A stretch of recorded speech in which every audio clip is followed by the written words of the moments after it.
Good evening, good day, everybody. And I hope everybody is doing well. I hope wherever you are, you're doing great. And we have a lot to discuss today, don't we? Uh, so I'm going to take questions from the live chat today. So much has changed and so much is changing and it's happening so fast that there's no point me taking questions from the comments. I'm going to take it all live today like yesterday. Now, before I do that, let me see who all is there very briefly. I can see Rahul, Akshat, Dheeraj, Vamshi, Vinup, Rigzin Dorje, Shivakumar, uh, uh, who else do we have? Prithviraj, Varinder, Mefer Minzis, Rajveer, Parush Gupta, Anant Chandak, Manu Gowda, Nishant Jose, Varun Mehta, Vinesh Venugopal, Vikramaditya Rathore, Mahesh Babu, Mahesh Veshta, Pratham Sparsh, Abhishek Kapoor, Nirbhay Thakur, Siddiq Shetty, Lage Raho Online, Shivek, Vishnu VK, Shri Ramchandra Namaha, Abhinav Arora, Sparsh, Aryan Patel, Sid, Tejas Arindam Das, Health, Lifestyle and Knowledge, Aishwarya, Gautami, Aishwarya is disappointed. Reeve Dragon Slayer, I understand why.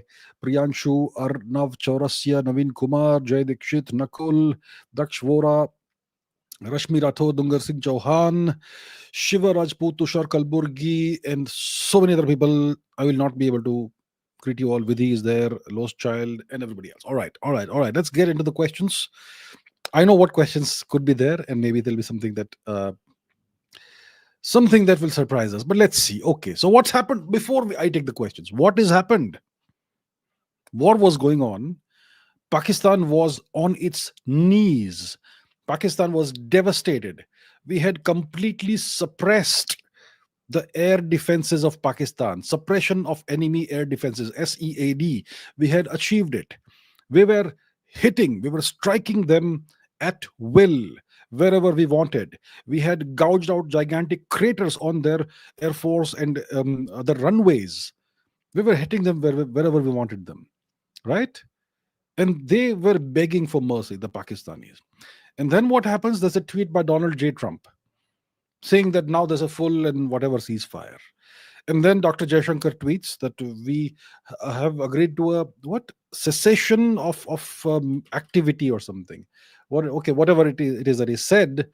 So that sort of thing. So he did not use the term ceasefire, Dr. Jaishankar, which is an interesting nuance when it comes to mm, diplomacy. So he says that India and okay, let me put that on the screen so that everybody can see. This is Dr. S. Jaishankar. You can see my actual Twitter account here. So, Dr. S. Jaishankar, India and Pakistan have today worked out an understanding on stoppage of firing and military action. India has consistently maintained a firm and uncompromising stance, blah, blah, blah, all that stuff that we know. We will continue to do that. So, we have today worked out an understanding on stoppage of firing and military action, right? And you can see people are not happy about this. And what have I said? So, this is the tweet by Donald Trump. After a long night of talks mediated by the United States, I am pleased to announce that India and Pakistan have agreed to a full and immediate ceasefire. Congratulations to both countries on using common sense and great intelligence. Thank you for your attention to this matter. Very dismissive, very brusque, and it kind of hyphenates once again India and Pakistan. And he is trying to present himself as the great hero of the matter. And we, India and Pakistan, are like errant schoolboys who are fighting, and Trump, the headmaster, has come in and he has stopped the fight, right? So, what did I tweet in response? I said, what are the ceasefire terms? For a viable peace, Pakistan must first of all verifiably destroy its terror infrastructure and eliminate all terrorists within or outside the ISI military complex within a set time frame, which we should decide. Second, they should hand over all wanted terrorists to India immediately. Third, US and its vassals must demonstrably stop funding Pakistani terrorism immediately. Fourth, hand over Pakistan occupied Kashmir. Fifth, free Balochistan, Sindhudesh, hand over Khyber Pakhtunkhwa to Afghanistan. That we can use these terms as a starting point for a ceasefire. Clearly, that's not going to be the terms, right? And apparently, firing is going on in Akhnur and other places. Now, if firing is going on, where's the ceasefire? Is my question, right? And that's where we are right now. So that is the situation. Now we're going to discuss that. We're going to discuss what happens going forward. So let me take questions, and I'm sure everything will be covered during that. So now, Kumar Suraj says, why does this orange opportunist full of hypocrisy want to portray himself as the ultimate negotiator and mediator of peace? Because he is Trump. He is Donald J. Trump, and we know how he is. He is this big egoistic guy with a huge ego, and he is the head of the most powerful nation in the known universe, unfortunately. Right? So we have been shown the mirror right now. We, as in India, you're powerful. Yeah, good job. You brought Pakistan to its knees. You shocked the world with the incredible performance of your air defenses. Incredible. I was shocked. Okay. I am not easy to impress. Me. I was shocked at the efficacy of our air defenses. Hats off to our engineers, scientists, and RB people who are the operators. So we shocked the world with the efficacy of our air defenses, how we were able to bring everything down, and so on. And yet, we've been able to do all this. But Mr. Trump comes in. So the power disparity between India and Pakistan is glaringly obvious. We could hit them at will. They could not hit us no matter what they tried. Yeah, they hit a few civilian areas and all, but and that's what happens in war. People, please understand this. There is no war in which you don't absorb any hits. You have to be prepared as a nation. If you want to be great and if you want to win wars, you have to be prepared to absorb some pain and losses. But you have to, the objective of war is to achieve your political objectives, your geopolitical objectives. And the question obviously is we're going to discuss is, have we achieved our objectives? We're going to discuss this today. So why did Trump come in? Because he is this great man, apparently, according to himself, full of himself, huge ego. He thinks he's the greatest negotiator, best negotiator in the world. And he has the might of the US empire behind him. So the power differential between India and Pakistan is glaring, obvious, huge. We could have finished them if we wanted the next 48 hours. But Trump comes in the way. And what does it tell you, my Indian friends? All my friends. It tells you there is a gigantic power differential between the US and us. So let's not get emotional. First of all, I don't think the story is over. Okay, please understand the story is not over. But I would recommend to all of you I would recommend that please analyze what's happening dispassionately without resorting to emotions. Emotions are there. Set them aside and think about what's happening. We have to accept the reality, first of all, that we are nothing compared to the US in terms of power. If the US arm twists us, we're going to have to do what they say. What leverage does the US have over us? What leverage does the US have over us? Right now, we are negotiating a trade and tariffs and all that agreement with the Americans. The negotiations are in progress right now. They're in process right now. Okay, Trump had imposed big tariffs on us, including, and not just on us, on the whole world. And then he gave us 90 days to negotiate. And we said we want to negotiate. Let's find a mutually beneficial way, mutually beneficial solution or agreement to this trade and tariff matter. So we are negotiating that. So look, one leverage they have over us is this. If you don't agree to a ceasefire immediately, I'm going to impose 145% tariffs on you immediately. What could we do about that? That will destroy our economy, right? We want to be the next China. We want all the Chinese manufacturing to move to India. So we have to give Mr. Trump his win. Okay, sir, you want this? Here you have it. We will agree to your ceasefire. The question is, how long will the ceasefire last? Do you think the Pakistanis are capable of honoring a ceasefire? You think they won't be firing across the border? And we have made one extremely important doctrinal change today. And the Americans have accepted this. And the change is this, that going forward from today onwards, any act of terror will be treated as an act of war by us. So if there is any terror strike anywhere in India, we're going to treat it as a declaration of war by Pakistan. And then we're back to square one. And if there's any ceasefire violation by Pakistan, the so-called ceasefire that's in force now, if there's a single bullet that comes across the border, it's back to square one. So please understand, folks. I understand the sense of disappointment, but let's wait and watch. Let's wait and watch. So Trump, of course, look, it's not easy to be a hypocrite. You have to be powerful to be hypocrite. You have to earn being a hypocrite. So only powerful nations uh, have the right and privilege of being hypocrites. So don't be upset about this hypocrisy. Obviously, it's hypocrisy. Don't be upset. Learn. We want to, in the future, be in a position where we can display similar hypocrisy to them, double standards. What applies to me doesn't apply to you. I will hold you to different standards than me. I'll do this, but you can't do that. That's when you can do that, that's where you're really powerful. That shows that you've arrived. So that's the deal. So that's the thing about Trump. Now let's see some more questions. Abhijit says, is this Chanakya Niti or Prithviraj syndrome? Why did he not stop the Russia-Ukraine war? Look, yeah, good question. Good questions.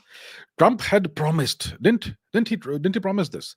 That the moment I come to power as the US president, within 24 hours, I'm going to end the Russia-Ukraine war. He had promised that. Has he succeeded? Trump has failed miserably at this. Because Russia is a whole different beast. And he can't arm twist Putin. He has no leverage over Putin. Now, please understand, folks, we are not Russia. They have a lot of leverage over us. So is this Chanakya Niti or Prithviraj syndrome that we have this enemy on his knees, but we let him go? We haven't let him go yet. Understand? So this is being pragmatic. This is like, okay, let's give Trump a win for now, for the next 24 to 48 hours, maybe 72 hours, maybe 1 week.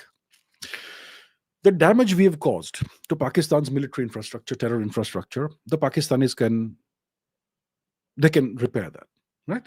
They can rebuild the terror factories. They will hide the terrorists, whoever are alive still. Obviously, most of them are alive.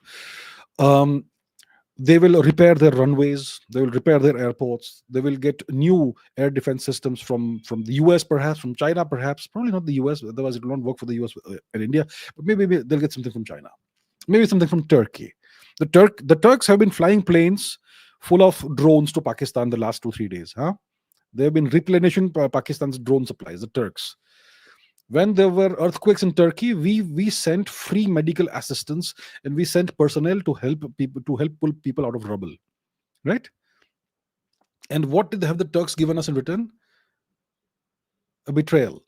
Remember this, people. Don't forget. Indians love forgetting things. Indians have a very short memory. Indians don't have any sense of history, unfortunately, today. You know what the West says? Indians don't have a sense of history. It's true today. It wasn't true in the past. It's true today. Because of the education system and so on, we'll not go into that. Don't forget the matter of Turkey. Now, is this Prithviraj syndrome?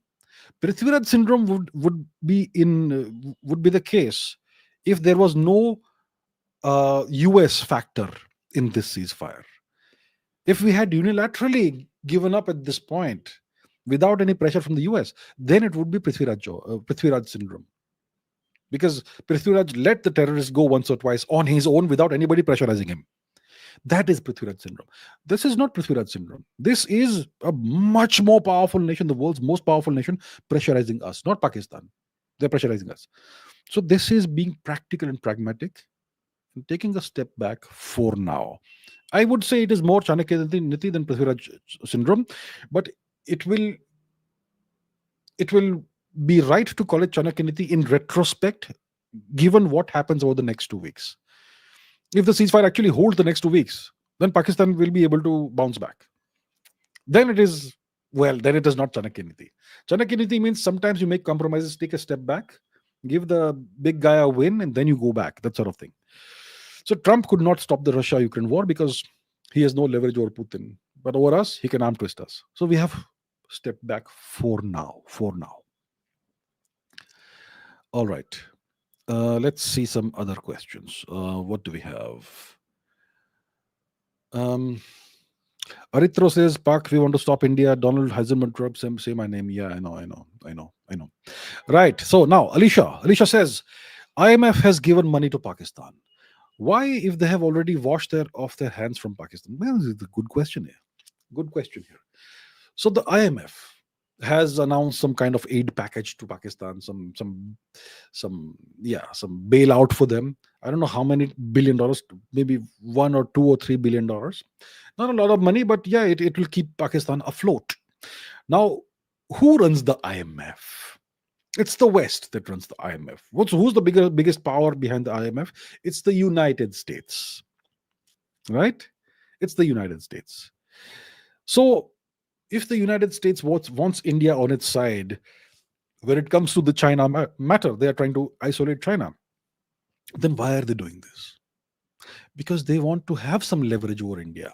As long as Pakistan keeps on existing and being an absolute nuisance to deal with for India, as long as that situation exists, Pakistan, China, the US has leverage over us. If Pakistan breaks up tomorrow, then the US, then those countries that emerge out of the disintegration of Pakistan, which is Balochistan, Sindhu Desh, Khyber Pakhtunkhwa, and so on, POK, which comes back, then India will have leverage over that region. They won't have any leverage over us, or the region, and they won't have any leverage over us. And even the Chinese leverage over POK, etc., will disappear. That will be a huge win for India. That will make India much more confident and stronger. The US doesn't want that. The US wants India where it is right now. Understand this. Okay?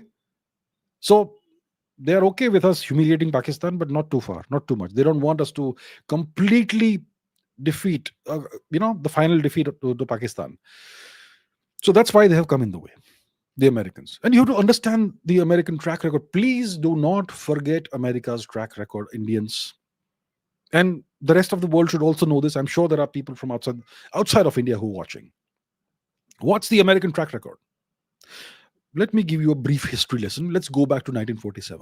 In 1947, Pakistan was cut out of Indian territory, carved out of Indian territory by the British with the involvement of our so-called freedom fighters, some of our so-called leaders who were all British stooges. Okay? The partition of India was not done democratically. There was no referendum. The people of India were not asked to choose whether we want to give away our territory or not. It was done completely undemocratically and illegitimately.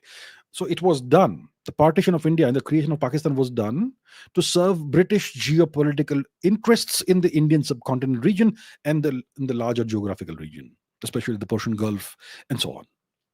So the British did that to serve their interests, not to help us. Then in 1956, the UK became a second-rate or third-rate world power after their humiliation in the Suez Crisis. Then the Americans took over. The baton passed, the center of power moved from London, UK to Washington, DC. It actually more or less the process started in 1944-45, but by 56, it was a fait accompli. It was done. So the US it takes over the reins of the superpower in the entire structure. And then in 1979, the USSR invades Afghanistan, and then Pakistan offers its services to the US. That we'll be your vassal. Give us your dollars. We'll give us your dollars and teach us how to fight. So the Americans teach Pakistan new things. What do they teach Pakistan? What did the US teach Pakistan? They taught Pakistan what they had been implementing in South America, etc. What the CIA had been implementing there. Reign of terror over the people.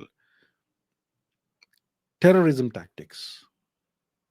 How to use non-state actors with plausible deniability to further your state agenda.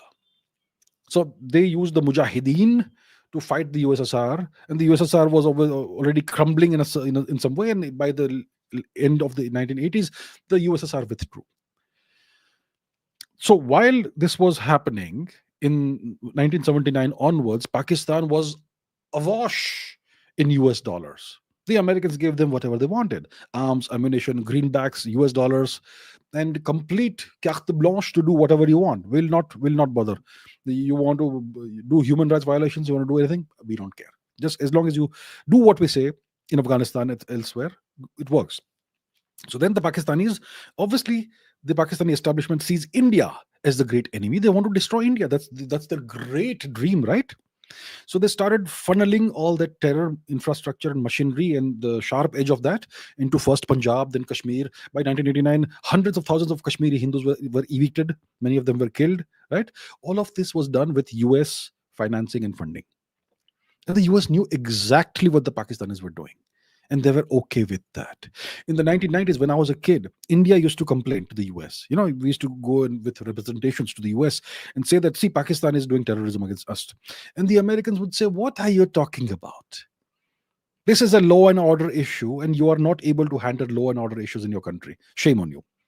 And they knew exactly what the Pakistanis were doing because they had taught the Pakistanis how to create terror networks and unleash that on other countries. And they were funding and financing all of this. And they were giving all the arms and ammunition.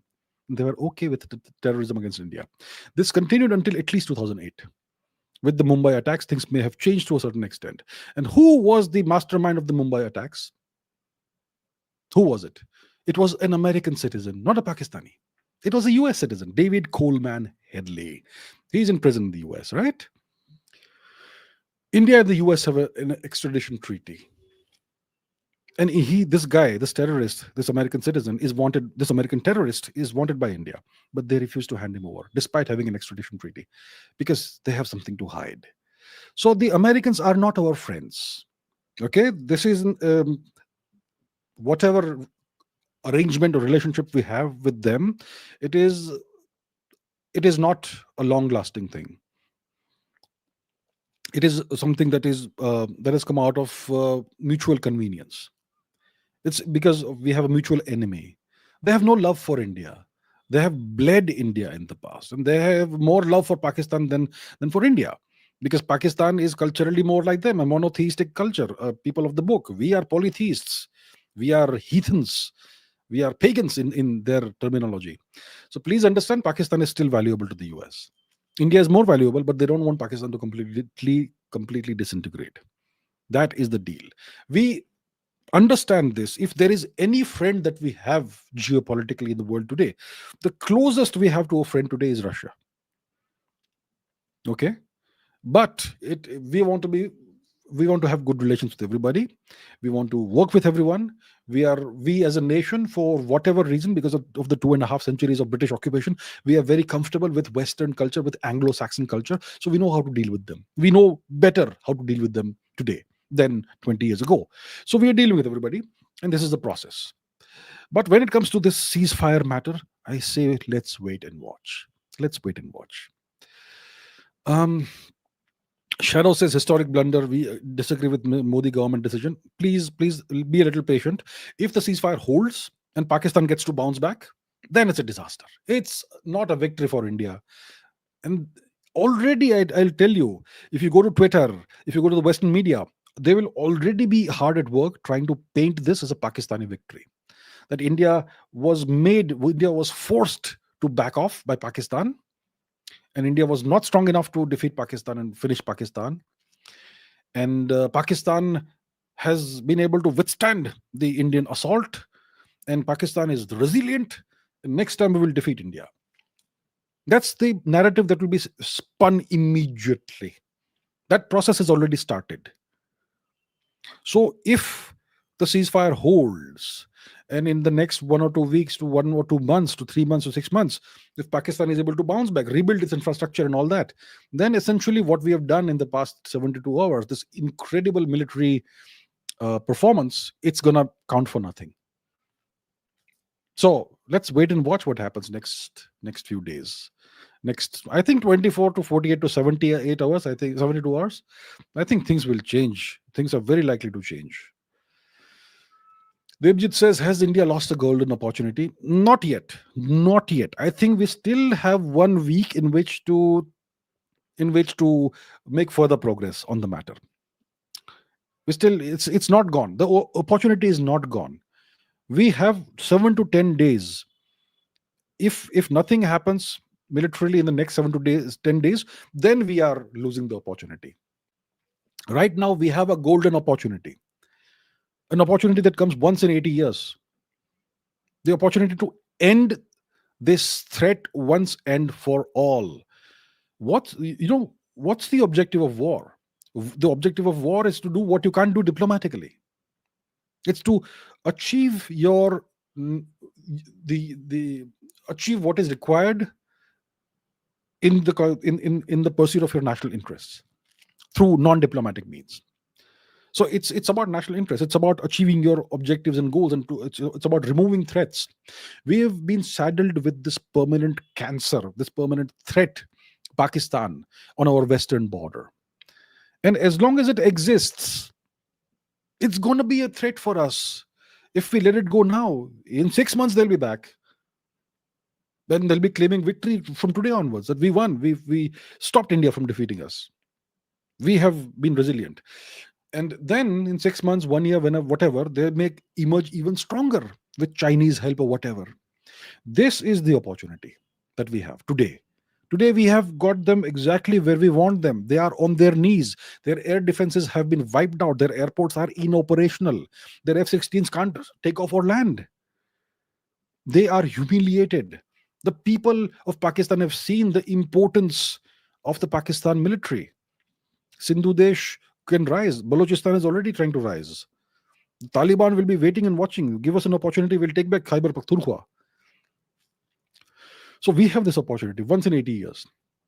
I've said this many times. I think Prime Minister Modi is probably the greatest Prime Minister we've ever had. And Mr. Modi, obviously, to be a great leader, you must be an ambitious leader, and you must have ambitions for the greatness of your country. Not personal ambitions, but ambitions for the greatness and progress of your country. And Mr. Modi has the opportunity that no prime minister has had since 1971 of finishing Pakistan once and for all. If he achieves that, he will be remembered by Indians for centuries as a Mahapurush. This is his opportunity. And do you think he doesn't know that? I think he knows that. Do you think he'll give it up that easily? Let's wait and watch. I don't think so. Not yet gone. The opportunity is not yet gone. Now, let's take some other questions. Geopolitical Dubey says, will it affect Prime Minister Modi's image? Right now, there's a big sense of disappointment in the country. We had Pakistan on their knees. They are still on their knees. It will take them 1 or 2 weeks to even start standing up again. Right? If we let them go away, then it will affect Prime Minister Modi's image. It will. But we have time. So let's see what Mr. Modi is able to accomplish. Right now, Trump has come in the way. This is not a friendly action by Trump. Okay? He is trying to deny us the military victory that we essentially have already won, that we have already earned. We have not won it yet. We have not achieved it yet. But we are on the verge of achieving it. We have shown the entire world the hollowness of Pakistan's nuclear blackmail.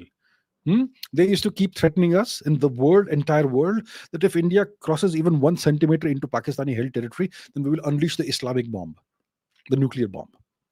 What happened to that? We have destroyed their blackmail, their nuclear blackmail. We have hit them at the heart of the Pakistani military ISI terrorism complex. We've hit them everywhere we wanted. We have hit them at will. We've destroyed their infrastructure. First terrorist infrastructure, then military infrastructure. Their air defenses are wiped out. We have done all this, right? Their ammunition is running out. They're running out of ammunition. But, the West is saying this was just a skirmish. Apparently, there were air battles about, like, in the AM today, early morning. Apparently, we have brought down Pakistani fighter planes. The government hasn't said that, so I'll not go further into it. But we have achieved a lot, and we are on the verge of achieving something bigger. See, this will be, if the ceasefire holds, this, whatever happened the past 72 hours, will be termed by the West as a skirmish or a small conflict. This, what happened in the past 48 hours, is way bigger than the Kargil war. The Kargil war was localized. This was all over the place. We've hit Pakistan everywhere. But the West will portray this as nothing but a skirmish. And they'll say, what happened? There's no territorial change. Nothing has changed. So if you want to seal the victory, the lines on the map must change. See, today, what's the situation? Pakistan's air defenses are destroyed. They are helpless. We can send a drone, a helicopter, slow-moving thing into Pakistan. It will be hard for them to bring it down. So their air defenses are gone. Their fighter planes can't take off or land on all those destroyed airports and the cratered runways. What's the next thing we should have done? a pulse pause war, take back POK. That could have happened tonight or tomorrow. If that doesn't happen, if no territory change happens, then you can't say you won the war. You can't even say it was a war. They'll just say it was a series of strikes against each other. So if the ceasefire holds and Pakistan goes back to what it was doing, then it will affect Prime Minister Modi's image, no question about it. Neeraj Kant says, Pakistan being Pakistan, we all know that this day will come back again, terrorism, in 4 to 5 years. How can India grow ourselves militarily and economically so pressure from the US can be ignored? Yeah, great question. Today, the US can arm twist us, right? They have done it today. But we are not the same beast we were in 2019. In 2019, the Pakistanis, they were much more confident. And we were not able to do what we have done in the last 72 hours in 2019, the Balakot thing and all that, right? And before that, we did surgical strikes very, very quietly. We did not have the confidence to launch airstrikes like Balakot. So every few years, we're getting more and more powerful, more and more confident, right? So what needs to happen is we have to grow economically. With economic growth comes material growth, material prosperity, better living standards, more confidence in the people, and with that comes military growth, and your military strength becomes more powerful, right? So right now we are a 4.5 roughly trillion dollar economy. Maybe in 5 years, hopefully we are a $10 trillion economy. That needs to happen as soon as possible. It's just an arbitrary number, 10 trillion. I don't care if it's 9 trillion. I don't care if it's 12 trillion. It should be in the vicinity of 10 trillion. Then we'll be twice as powerful as what we are today, right? And then even China will treat us in a different, will regard us differently. The Chinese have been saying since 2018 or so that India has a much higher capacity to take risks. And see what we did in the past 72 hours. That's called risk taking. So Pakistan being Pakistan, if we allow them to escape from the situation they are in right now, then they are going to come back stronger. The problem has to be solved once and for all. If you have cancer, you don't keep it in your body. You have to excise it and remove it and destroy it. So we have to solve this problem. It has to happen soon. And we will never have as great an opportunity as we have right now today at whatever time it is. See, to go to war, you need a just cause for war. You have to show to the world that we are the victim and we have a just cause. And right now we have all of that. So let's see what happens in the next 24 to 48 hours. Let's see. Tejas says, what about the Indus Water Treaty and POK? Are we to do nothing against Pakistan and wait for the next terror attack? If Trump succeeds in imposing this ceasefire, then yeah, we are essentially in a situation where we are waiting for the next terror attack. Some changes have happened. The doctrinal changes happened. We have made it very clear to everybody that any future terror attack against us will be treated as a declaration of war. So which means that we can go back to war. But then if you wait for 6 months for the next terror attack, it will obviously happen. The Pakistanis are a terrorist nation. You wait for 6 months, they will have repaired everything. They will have rebuilt their infrastructure. And then we will start from zero again. We have already gone 70% of the way to destroying Pakistan today. So it doesn't make sense to wait. So we have to find a way to continue this war in our favor and take it to the logical conclusion. Now, let's say the ceasefire lasts, unfortunately. What happens to POK? Nothing happens to POK. Pakistan continues holding POK, and they can keep saying that the Kashmir matter is a disputed territory. Kashmir is a disputed territory, and Kashmir matter is an international matter. They can keep on saying it. We have the opportunity to end this so-called dispute today. Today, if Mr. Modi gives the order, by tomorrow morning we will have POK. I promise you, we are in that situation right now. Okay. So if the ceasefire holds, then forget about POK. It won't come back. This is the golden opportunity. Indus Waters Treaty is gone. Forget about it. Even if the ceasefire holds, we're not going to honor the Indus Waters Treaty. So yeah, the Americans are okay with that, I suppose. Yeah. All right. What other questions do we have? We're going to have a lot of questions. Okay, Pratham says, what could happen in the next 24 to 48 hours? Ceasefire violation by Pakistan. That's what could happen. Or a terror attack somewhere. Maybe in Jammu and Kashmir, maybe somewhere else. Now, we don't want terror attacks because it hurts our civilians, our innocent men, women, and children. But Pakistan is a terrorist nation, and sooner or later there will be more terrorist attacks. If we let them go scot free today, if we let them go today, if Mr. Trump succeeds, then Pakistan remains a terrorist nation, a terror entity that is financed by the West, by the IMF, and so on. And then we have failed. And there was no point doing what we have done the past 72 hours.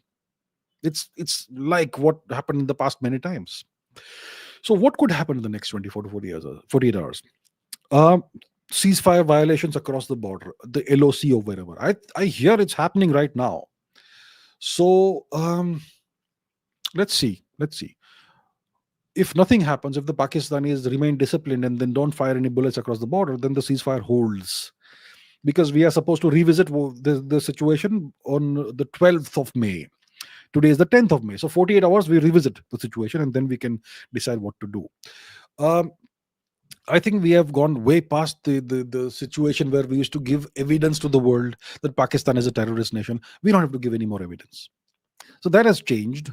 But in the next 24 to 48 hours, it's possible, it's actually quite likely that the Pakistanis will try some mischief. If they fire a single bullet across the border, international border, or the line of control, then I think we should take the opportunity to finish them off. Enough is enough. All right. Soumya Sainath says, what is this 12th of May meeting all about? Will India be deciding ceasefire conditions? I think it's too early for me to say what's going to happen on the 12th of May. I mean, I just heard before I came into the live stream that Mr. Trump has imposed a ceasefire and we have accepted that. So Mr. Dr. Jaishankar tweeted just now that we will, what did he say? We are going to, no, he did not tweet about that as far as I know, but maybe something else has happened. So I'm not going to monitor it in real time right now. But so the ceasefire is going to be reviewed, I suppose, on the 12th of May. I don't think India and Pakistan will send people who will, the officials who will meet each other or something. But let's wait and watch. I'm not sure what has been announced. I am sure the government must have done some kind of a media briefing or something, in which we must have explained what the terms of the ceasefire, etc., are. We'll have to see. But so we'll see. I don't know who is deciding the ceasefire conditions, what the ceasefire conditions are. Once again, let me tell you, according to me, what the ceasefire conditions, the terms of the ceasefire conditions should be. Let me put that once again on the screen. This is my perspective. It may or may not be the government's perspective. This is my perspective. What are the ceasefire terms? I'm asking over here. And then I'm saying that for a viable peace, Pakistan must agree to these terms. First of all, Pakistan must verifiably destroy its terror infrastructure and eliminate all terrorists within and outside of the ISI military complex. And this has to happen within a set time frame, not someday in the future. No, you have, let's say, 7 days to do it or something, that sort of thing. Second, they have to hand over all wanted terrorists to India immediately. And third, US and its vassals must demonstrably stop funding Pakistani terrorism forthwith, immediately. Because Pakistani terrorism happens because the West has been funding it. The US has been funding it. So that condition has to apply to the US, not to Pakistan. Fourth, they have to hand over POK if they want a ceasefire. And fifth, free Balochistan, Sindhudesh, and so on. That to me seems like a reasonable set of conditions and terms for accepting a ceasefire with Pakistan. The US obviously will not accept those terms, right? So the US has come in the way of India. Yes, our great friend, the US, our great friend, Mr. Trump, has come in the way. Bloodmonger says, what's going to happen with the allegedly captured Pakistan pilot? Look, the past 3 days, reports have come out, pretty credible reports, that multiple Pakistani fighter planes have been brought down within Indian territory. I will not give the number because it is not confirmed, and the government of India has not made any statements to this effect. The government of India has not said anything about any Pakistani planes being brought down anywhere within India or outside of India. But I have heard credible reports the past 2-3 days. I've been seeing social media, monitoring what's happening. I've seen credible reports, pretty credible reports, okay, from very credible journalists and people on the ground, that multiple Pakistani planes have been shot down by India. Okay. And then they went quiet after reporting that. Even DD News apparently reported something like that. So that's pretty credible. DD News is part of the government. But then they went quiet about this. So let us consider a scenario, a hypothetical scenario in which we have brought down a certain number of Pakistani fighter planes within our territory. On the other side of on the Pakistani side, I promise you, Pakistani planes have gone down. I promise you, but they will not admit that. On our side, it's quite likely planes have come down, and when a fighter plane comes down, it's shot down. And the process of shooting it down, it involves certain kinds of munitions. It's you have fragmentation, proximity fuses with fragmentation warheads, which release shrapnel and riddle the plane with holes, which is why it stops functioning and goes down. And when you riddle an aircraft with holes, you can also riddle the pilots with holes. So oftentimes the pilots die in the process, and that's part of the game. Sometimes the pilots survive. Maybe it's a 50-50 thing. So let's say hypothetically, just for the sake of argument, two planes were brought down. It's probable that at least one pilot would have survived, would have ejected, and would have parachuted down into Indian territory. In that case, that pilot would have been recovered alive.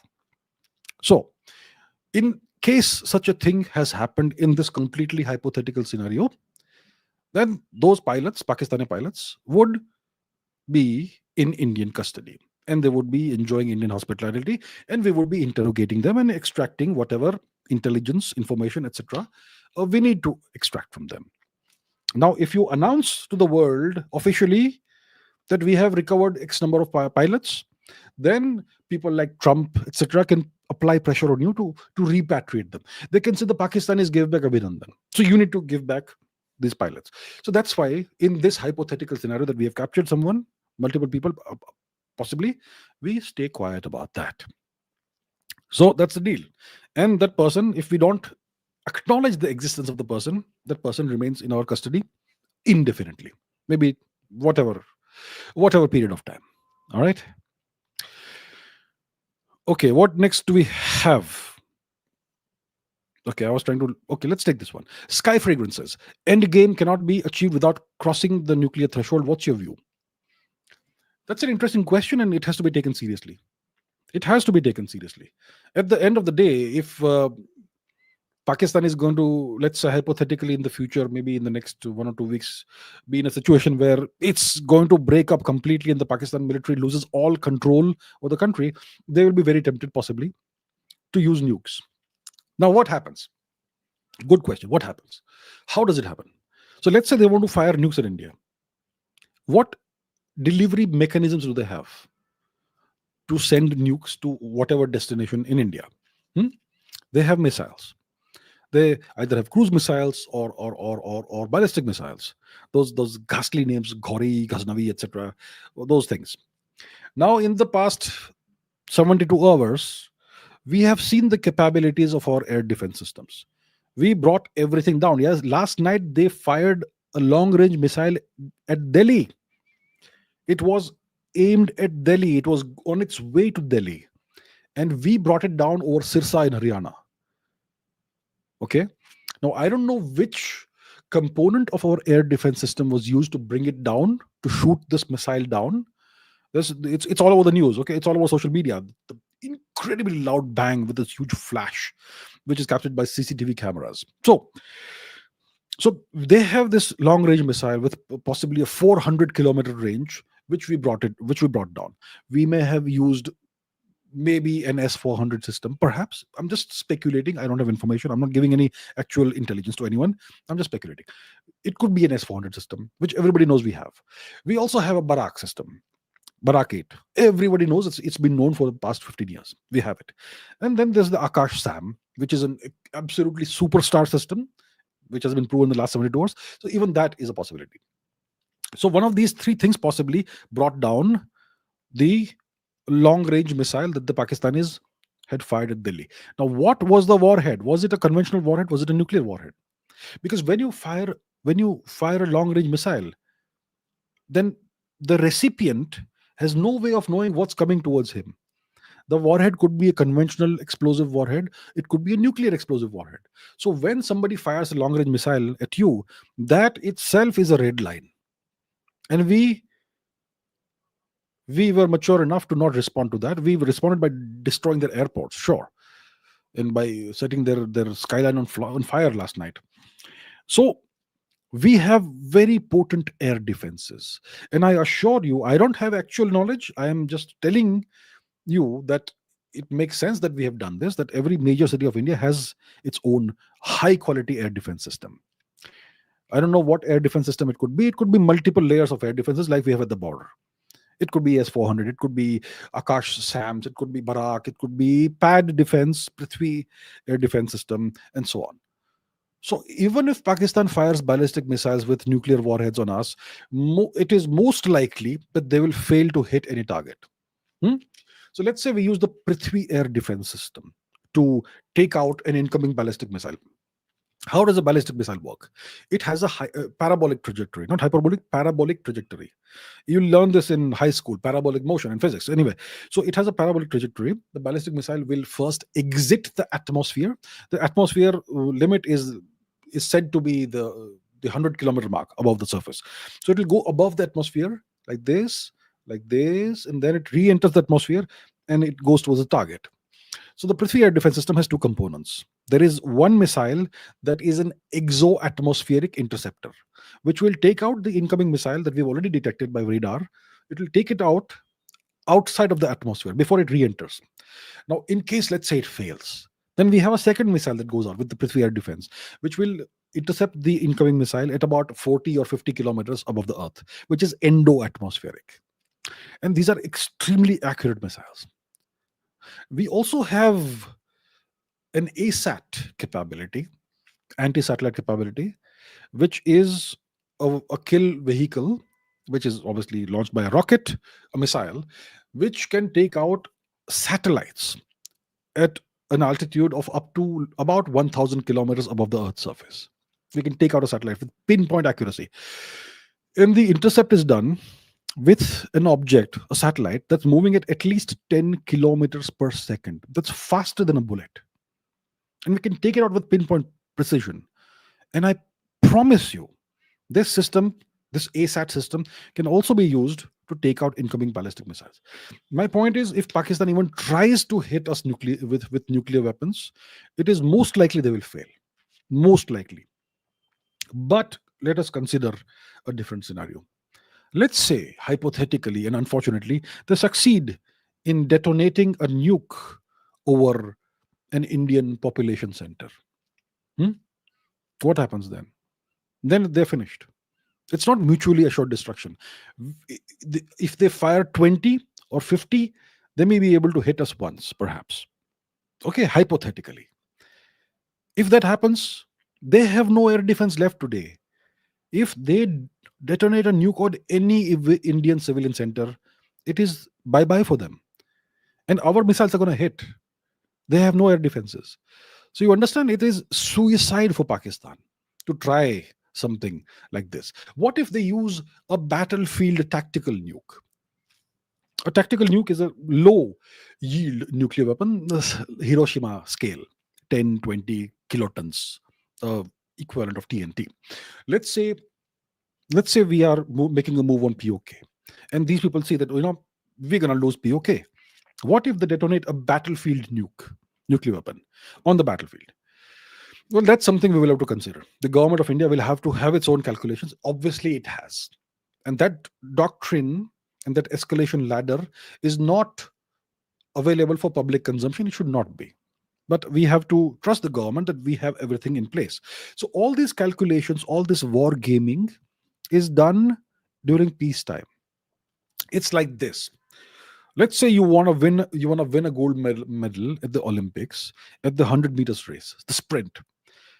You don't put all of your energy and effort during the final race. All your energy, all the sweat, all the tears, they are spent during training. The easiest part of winning the gold medal is the last race. The worst part, the most difficult and painful part is the 4 years of training that comes before that. Similarly, if you want to prepare for a war, you have to prepare during peacetime. You have to sweat and bleed during peacetime so that you can win the war easily. So I promise you that's been done. All the war gaming has been done. All the scenarios have been gamed out. And the doctrine is in place. What if the Pakistanis detonate a battlefield nuke? What if they try to detonate a nuke over a population center? What if they succeed? And so on. So we have all the scenarios gamed out. So in case the nuclear threshold is crossed, I think we have it very well covered. Look, in war, if you want to achieve your objectives, sometimes, oftentimes, most times, you have to absorb some losses. And when you're dealing with an entity like Pakistan, um, achieving the ultimate objective may cost us a little bit. It's if we don't have the stomach for it, we should not aim to be like everybody wants to be a superpower, right? To be a superpower, to even think of being a superpower, to cross the hurdle of eliminating Pakistan, you have to pay some price for it. It's only through such by paying the right price that you go towards greatness. So I am not an advocate of nuclear war. I've said this so many times. That's the last thing any civilized person should envisage. Using nuclear weapons. But they exist and they can be used. So we have to be prepared for it. That's my point. All right. Matrix says, why can't India, despite having 1.5 billion people, reject the US like Israel, Ukraine, and Iran? At the end, the US also needs India to counter China. Look, it's a process. We can't say no to the US. You can't say no to Trump, because he will impose some immediate pain on you. And if you say no to him, he will publicly humiliate you. We don't want to go down that ladder. We play a different game. I'm pretty sure that this is what's happened right now. Okay, breaking news: ceasefire violations at Akhnur and Mendar.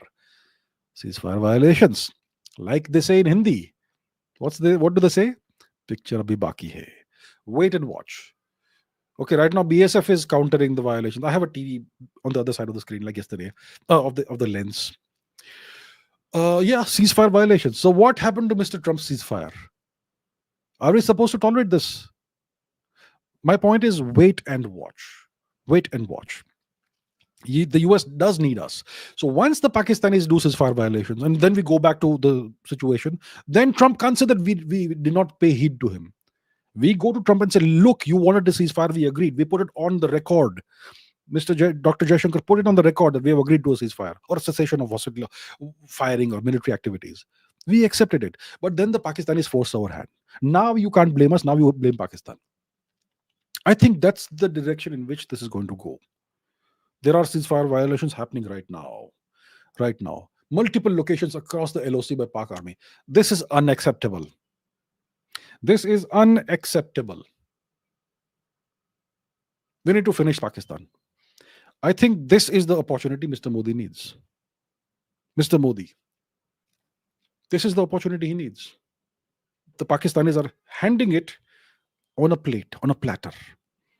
So let's wait and watch. This is not over by a long distance. This is not over.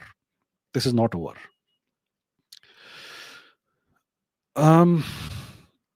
Listen, I understand the sentiments. I understand the emotions. I understand the disappointment. But I would urge my dear viewers, I would urge you to not give in to negativity. The moment something goes wrong, you don't start crying and saying that we have lost. Please, I implore you all, be more resilient, be more positive. Life is a long game. Life is a long game. This war is a long game. We haven't lost. We have encountered a setback in the form and shape, in the shape and form of Mr. Donald Trump. We have to find the right way to negotiate that and overcome the hurdle. And listen, we will say this: we agreed to your ceasefire. Now look at what's happening. It's the border is live now. I can see flashes in the sky. We haven't lost, my friends. Please don't be negative like this. Please don't be negative like this. Ceasefire is broken. There we have it. There we have it. Ceasefire violations. There we have it. Okay. Shaurya says, I have zero questions or doubt on my army and my nation. As you are right, and you're right to have no doubt. The army has proven itself. What they have achieved in the past 72 hours is nothing short of a complete humiliation of the Pakistani military. Anyhow, so there's no doubt about the army and the nation. In the nation, we are a great nation. We are a great nation, and we're going to go back to where we were. Now, IMF has approved a 1.8 billion, waiver loan or thing to Pakistan, arms, while pressing for de-escalation. Your comments on the matter? How do we tackle? We have to remember at all times the West is not our enemy. Is not our friend. Is not our friend. It's not our enemy. They don't have anything personal against India except for us being polytheists. Okay, but they want a certain balance of power everywhere in the world, and they want the situation to persist. Now, if they see, everywhere you look on the map, there's a certain geopolitical calculation. You can put a number on each country, which is the hard power score of the country, and then you can have a balance in each region. So in what they call South Asia, which I call the Indian subcontinent, they want a certain balance of power. In Central Asia, they want a certain balance of power, and they want various coalitions and blocks to work in different ways. In the 2000s, they completely upended the balance of power in West Asia by eliminating Iraq as an entity, right? So they are capable of doing that. So my point is, the West, the US, is not our friend. They will want to work with us as long as China is a threat, and then they will look at us as a threat. Remember this. If in the next 10, 20 years India starts rising like China, they will look at us also as a threat, and they will treat us exactly the way they are treating China today. Remember this. Remember that we have no friends geopolitically. The only nation that we don't have any issues with actually is Russia. And Russia itself is in a certain situation right now that they have to not ally, but align with China. So my comments are that the West is playing this game. And it's no surprise they're playing this game. They've always played this game. It's nothing new. They will play India and Pakistan against each other. They'll play India against China. And they will want to use India as a pawn on a geopolitical chessboard against China. And just to keep India in line and keep India behaving as they want, they will use Pakistan as a counter, as a pressure point. So if India is on the verge of destroying Pakistan, it's a loss for the West. And they understand Pakistan very well, and they want it to continue to exist. So that's why they are propping up the terror machine. The West has a long track record of supporting, funding, and financing terrorism, especially Pakistani terrorism. Okay, they try to portray themselves, to put themselves on a pedestal, and to moralize and to show that we are morally superior to you, but they have been funding Pakistani terrorism for decades. Okay, what is next? What is next? So once again, I'm getting this ceasefire is violating again. Is violated again. Okay, let's take this question. Roshan Rahman says, America doesn't want its asset to be destroyed so that they can keep up the pressure on India. Will Trump give India some concessions in the upcoming trade deal if India follows the ceasefire? That must have been the promise. Look, they will not put this out in the public, that in exchange for accepting the ceasefire, we have promised these things to India. No, this is all done behind closed doors. So you are absolutely right, Roshan, that some such promises would have been made behind closed doors. Diplomacy has two facets. One facet is the public facet, in which you are very well behaved, very polite, and there's a certain etiquette, certain way of behaving in public when it comes to diplomacy. And when it comes to diplomats, they're very suave people, very polished people. They speak very well. They are always under great control, and so on. One of the great diplomats is Mr. Lavrov, Sergei Lavrov. I mean, a legend. Another is Dr. Jaishankar, and so on. So that's the public face of diplomacy. All smiles, or if not smile, if you're not smiling, if you're with the enemies, you're very polite. But there's a private aspect to diplomacy which happens behind closed doors. What happens behind closed doors is often nothing short of bullying and threatening. Outright naked threats are issued behind closed doors. Arm twisting in every possible way. Physical threats to the diplomats. Everything is okay behind closed doors. And when you are a way more powerful nation, you do that to everybody, including your allies, if required. So I am sure that it did not go to that extent in the you know, uh, talks between India and the US for achieving this ceasefire, the US must have said, you guys need to ceasefire now. So the Indians would have said, our people would have said, okay, you want a ceasefire, we'll give it to you. We will give Donald Trump that win. What do you give us in return? This is what we need. This. And these are our conditions. That if Pakistan does terrorism again, we're going to treat it as a declaration of war. If they break the ceasefire on their side, then we're going to go back to war, and so on. So certain conditions would have been accepted. And yes, some concessions must have been promised to India in the upcoming trade deal. So all of that is part of the negotiations. And then when all of that is finalized, the announcement is made. That's how it works in diplomacy. Very interesting question and very good question. Now, um, Aditya says, I agree that Pakistan is going to do ceasefire violations, and the agreement with Trump will become null and void. And that's happening right now. Blackout in Pathankot. Blackout in Pathankot. Here we go again. So, you see, Pakistan is a very reliable nation. You see this?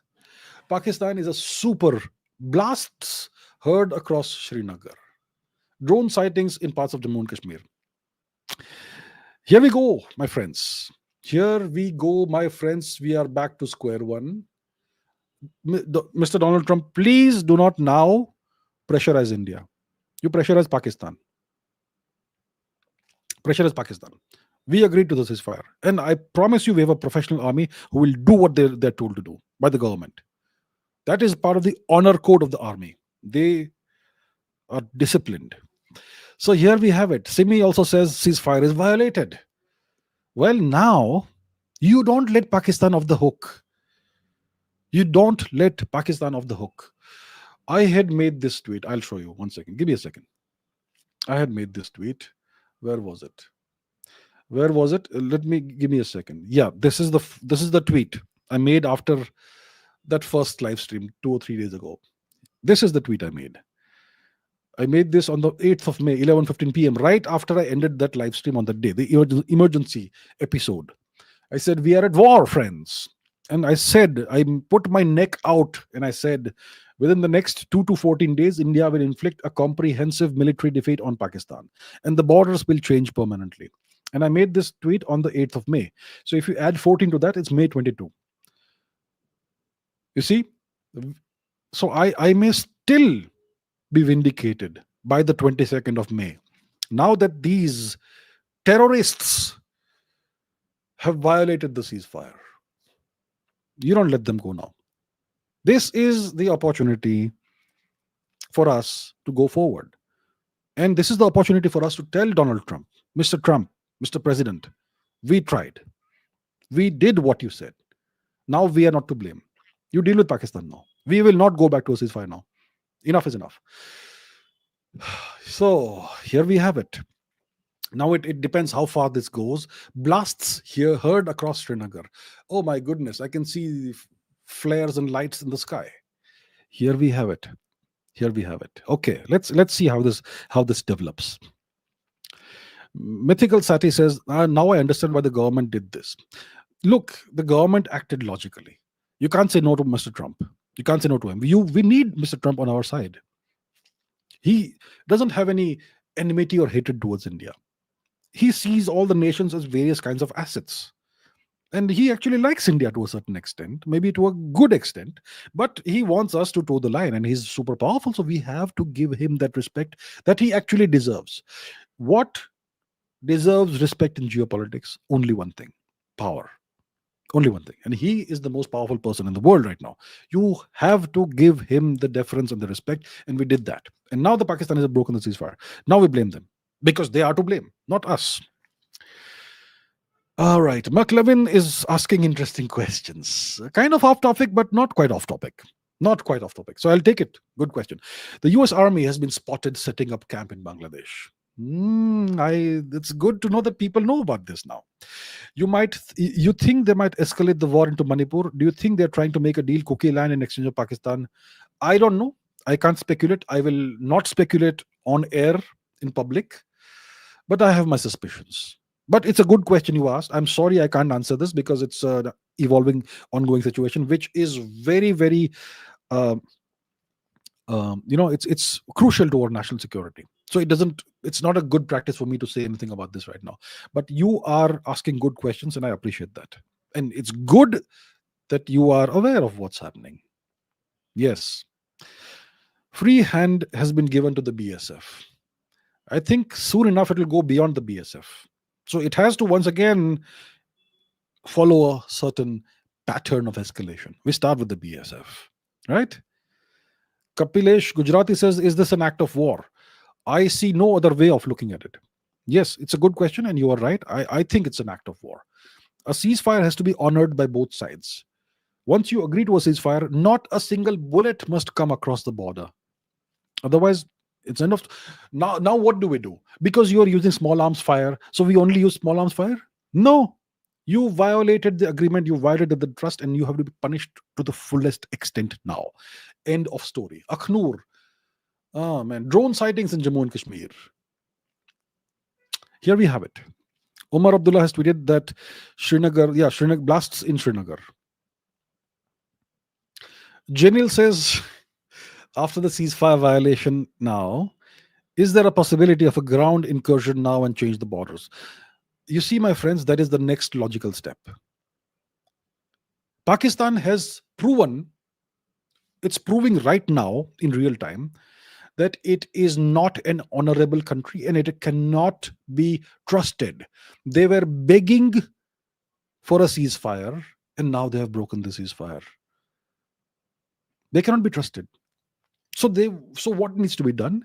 They have to be punished. And now that they have violated the ceasefire, we have to permanently end their capacity and capability for violating more ceasefires.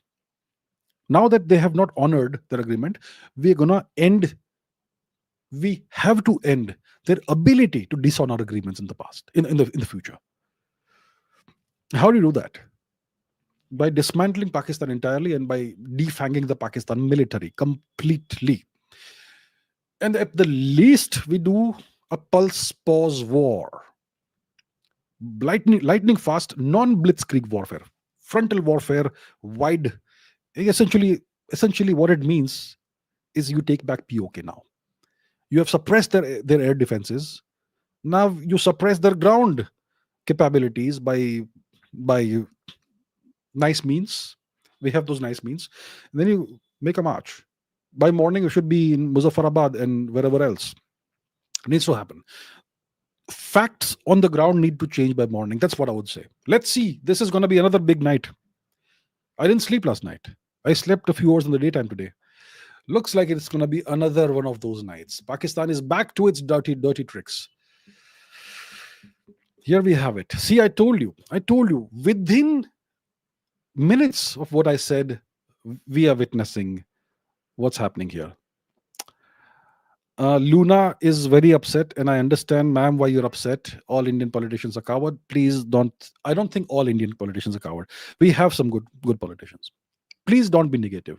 I know it hurts that we were forced to accept a ceasefire, but the ceasefire, the Pakistanis have given us a great gift. They violated it. End of story, bro. Freezing Hawk says, drones in Gujarat too. Look at that. These people cannot be trusted. You have to end their capacity for doing such things in the future. Ever. Now, Deep Patel says, what about China's infrastructure in Pakistan-occupied Kashmir? If India gets back the territory, chances of major escalation? Hey, China, you want to play? Really?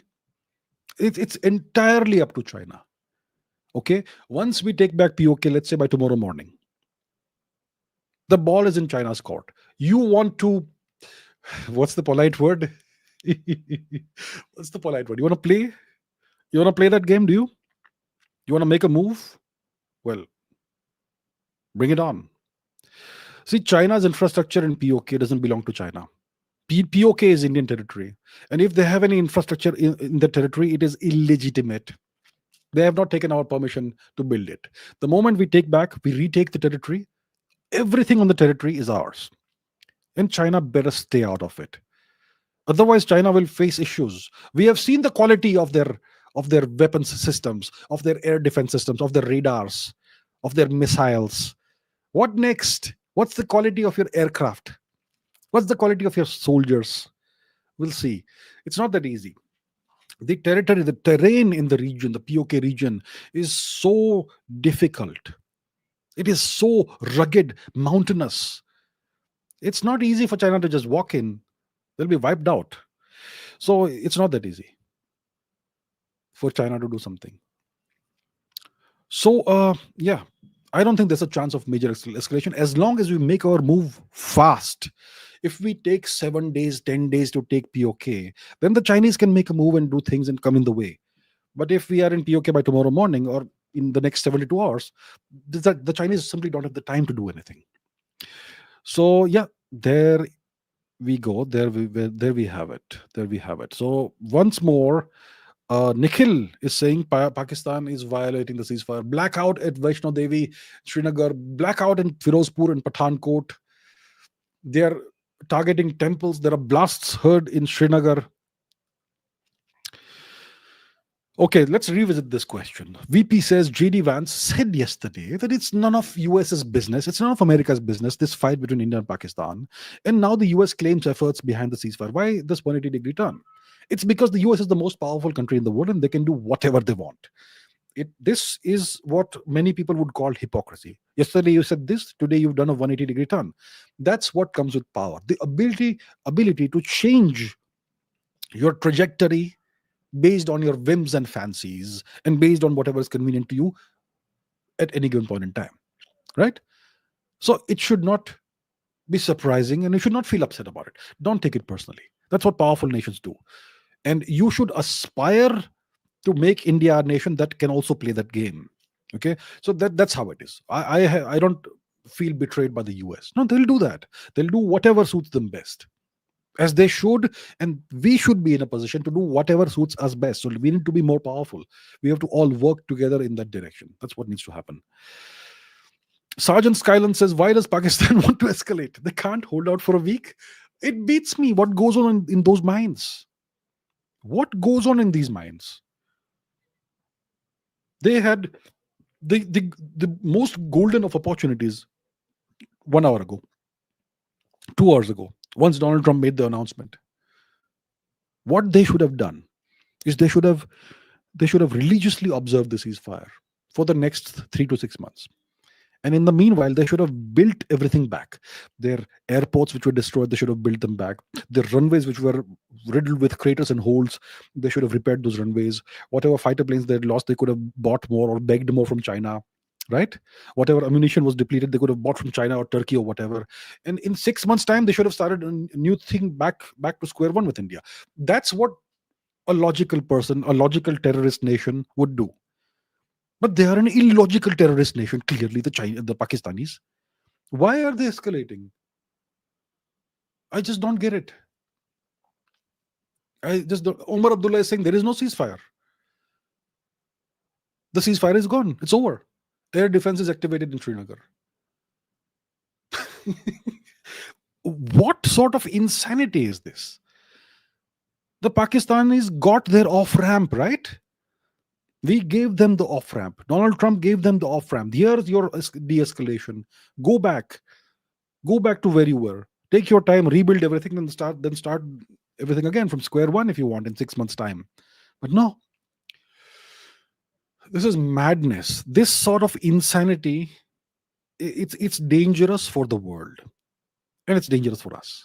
Now, enough of this. We need to deal with them and finish these criminals off. Ashima says, such an attack just hours after the declaration of a ceasefire must mean some sort of guarantee to no consequences by a higher power, either the US or China, or otherwise this is suicide. I'm not sure about that. That is a scenario we can certainly consider. And I don't think it's the case, but it is certainly something that makes logical sense. I don't think the Americans would have given the Pakistanis an assurance that, okay, we have created a ceasefire for you, but you are free to break it immediately. Then why? Then look, I'll tell you why I don't think it's the case. Because this makes Donald Trump look like a fool. It's like a slap in the face of Donald Trump by Pakistan. What's happening right now? The Pakistanis were given their off-ramp. their chance to rebuild in 6 months' time and start bleeding India again if they want, right? And look, they've slapped Donald Trump in the face and made him look like an absolute fool. Now we have to tell Donald Trump, sir, the Pakistanis have made you look like a fool. Please, please, Donald Trump, you are the great Donald Trump, the greatest man on the world. Will you tolerate this insult? Will you tolerate this insult, Donald Trump? That's what we need to tell him. The Pakistanis seem to have chosen suicide. I don't know what logic is behind this. I don't know if their brain actually processes things logically, but I don't know. But McLovin says, what will be the aftermath both globally and domestically once we are done with Pakistan? Yeah, the aftermath the Americans won't like. It will be a much different India. If we break Pakistan, just imagine the change in the confidence level of Indians. They'll walk with their chests out wherever they go in the world, anywhere. We have not had a win like this for 1,000 years, essentially. You know, a nation needs victories. We Indians have not tasted victory in decades, in years, in centuries. 1947 was not a victory. We were given so-called independence on British terms. We did not win the independence. The term was that you cut your country in half and put one piece here and put one piece there. That's a loss, and we have swallowed that. We are a nation of people who made these painful compromises. This, if it happens, if we break Pakistan at whatever cost, and we finish this once and for all, that will put India on a whole different trajectory. We will not be the same again. The world won't be able to look at us in the same way again. There'll be an element of fear about India in the future once this happens. That's why the US doesn't want this to happen. That's why the US wants a ceasefire. And the Pakistanis have violated it. Here we go. India retaliates with loitering munitions to Pakistan's provocation. We are once again going up the escalation ladder. Madness. Madness. Explosions heard across Srinagar. This is insanity. In real time, we are witnessing the end of the ceasefire and the resumption of warfare. I just don't understand these people. This is suicide, like Ashima was saying just now. Luffy says, when will we have a border with Iran? Sooner or later? I think it'll take more time. Right now, the ideal scenario for us is that by tomorrow morning we are in POK, and by the end of 10 days, Pakistan is in four different pieces. Pakistan is independent, which means Balochistan has a border with Iran. Now, we don't want to occupy Balochistan at this point in time. It's too early for that. We have to handhold them back to a proper status, which may take a few decades, maybe 2-3 decades, and then we can think about reintegration into our territory. We should not make the people of Balochistan feel like, so we've got our independence, but we were reabsorbed by India, and now India is the occupier. We should not make them feel that way. So the ideal scenario is the balkanization of Pakistan now. Blackout in Rajasthan, Jaisalmer, Pathankot, Vaishno Devi, Kargil, Udhampur. My God. In real time, we are witnessing the unraveling of Donald Trump's ceasefire. This is a major insult to Donald Trump. This is a slap in the face of Donald Trump by Pakistan, not by India. I think Donald Trump should personally take action against Pakistan now. Okay. What else do we have? Swapnil Mohanty says, will this victory be greater than the Bangladesh liberation? Look, we haven't tasted victory yet. Right now, there is no victory. But if it happens, even if we don't break up Pakistan, even if we just take back even some portion of POK, it'll be a huge victory. And the long-term consequences of that will, I promise you, be the dismantling of Pakistan. And when that happens, it will be the biggest victory of all, much bigger than 71. So it's going to be a process. It's going to be a series of steps. The Pakistanis have dragged us back into war. My goodness, I cannot understand the mentality of these people. I just don't understand these people. They had the most golden of chances. Within hours, they have destroyed it. Nilesh says, I had lost hope and I was sad, but your talk brought up my hopes and ceasefire violated. Look, I appreciate that, what you're saying. What has brought up the hopes is that the Pakistanis violated the ceasefire. And I thought it would happen, and that's why I said those things. So there you have it. It's done. So my point is, my friends, please don't be negative. Please don't be pessimistic. Always be optimistic in life. Always be optimistic. And please remember what we are capable of, what our potential is. And now we are turning that potential energy into kinetic energy. It's happening. Please be positive. Always be positive. Uh, okay, Swaraj says, are we losing the information warfare dimension? Are we losing that? How was Pakistan able to post pro-Pak articles in major media platforms? Yeah, because that's a good question. If you see the Western media, hmm, whether it's BBC, whether it's the New York Times, whether it's the Washington Post, whether it is US vassals and their media outlets like Le Figaro of France, whether it is Deutsche Welle, whether it is in the Eastern world, Japanese or other publications, you will see they consistently have this virulent anti-India stance. Whenever they publish something about India, it's going to be a negative publication. The approach towards India is going to be negative, right? Why is it that way? Especially the UK, Guardian, BBC, and so on. All these US vassals. Why is it like that? It's because of the legacy of the First Cold War, where India had chosen to be on the side of the USSR and Pakistan was on the side of the West. So, from their perspective, India was their enemy. It was part of the adversaries' camp. And that's why they had to demonize India. That's why they were okay with funding and financing Pakistani terrorism against our citizens. So that approach, that mentality, that mindset that the Western media has, see, the Western media is a force amplifier. If you want to bomb a country 6 months down the line, you start the negative coverage from today, so that the whole public is mentally conditioned to believe that this country is bad. Like when the Ukraine war happened, the special military operation in February 2022. India refused to participate in Western sanctions against Russia. And India doubled down on buying more Russian oil. And what was the consequence of that? Every single disposable minion the West had, every so called analyst, every single geopolitical analyst, every single think tank that they had, Rand Corporation, every Rand Corporation member, every publication, they all started putting out a barrage of anti India content, right? So if you do that for 6 months, 1 year, 2 years, then the whole Western public population will be conditioned to look at India in a negative light. And they've always done that. They've portrayed India as as a country with a very backward culture. We are non-Western, right? We are a polytheistic culture. We are a proud polytheistic culture, the oldest culture that exists in the world.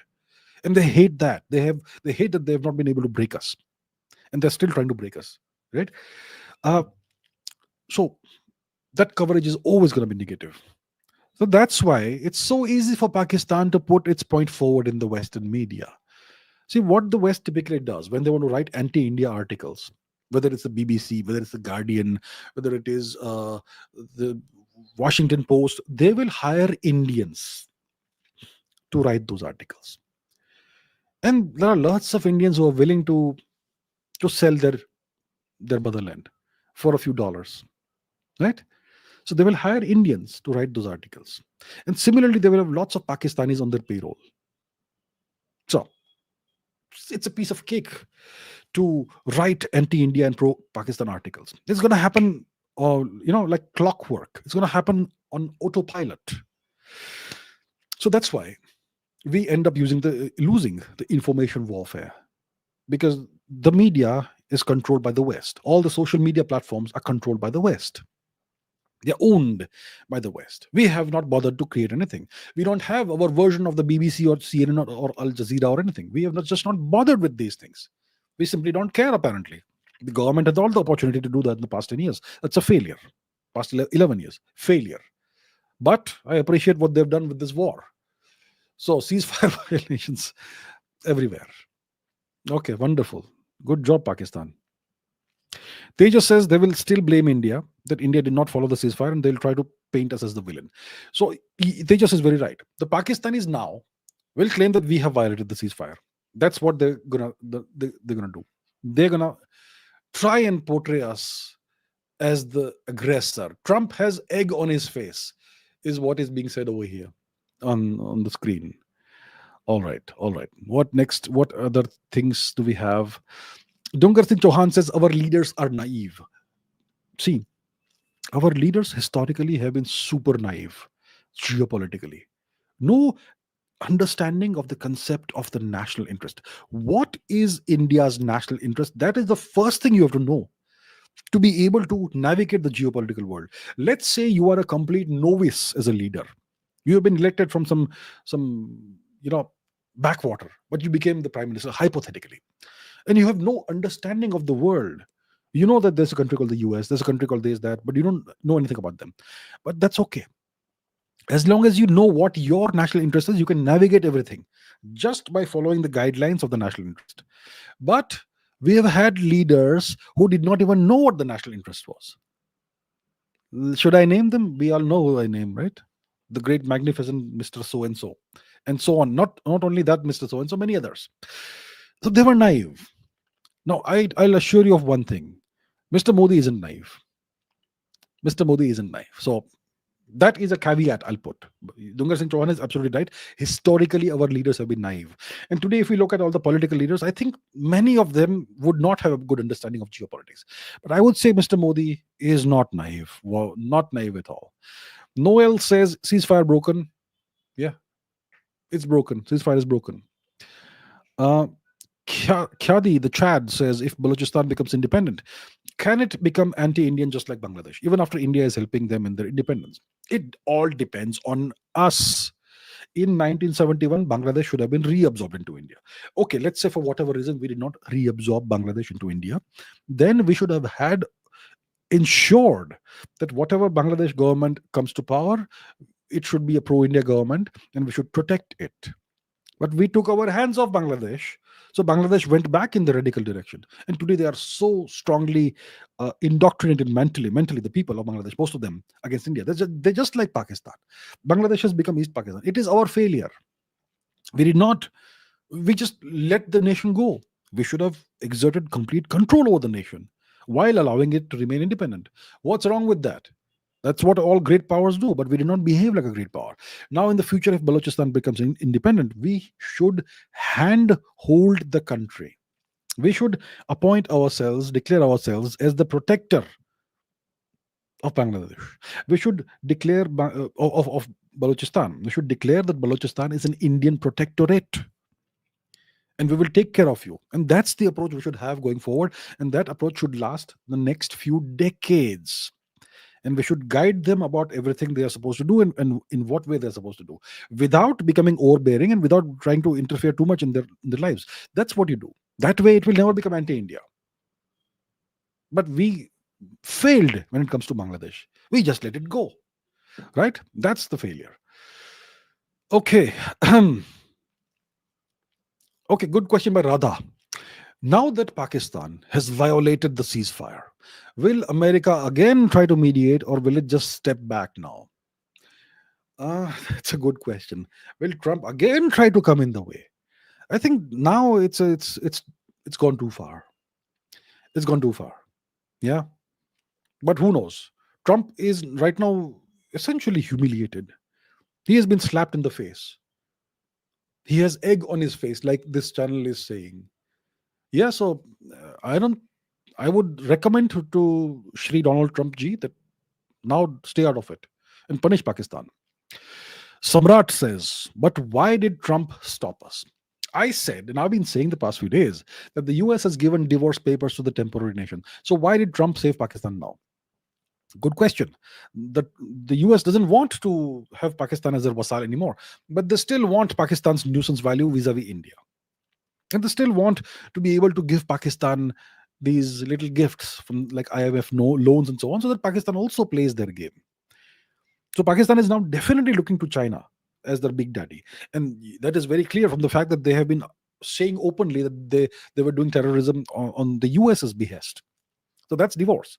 But the Americans still want some control over Pakistan. And as long as dollars are coming in, the Pakistanis will do what the Americans tell them as long as the dollars come in. So Trump wants Pakistan to still have some leverage value over India. It should still function as some form of leverage over India. And that's why he's doing it.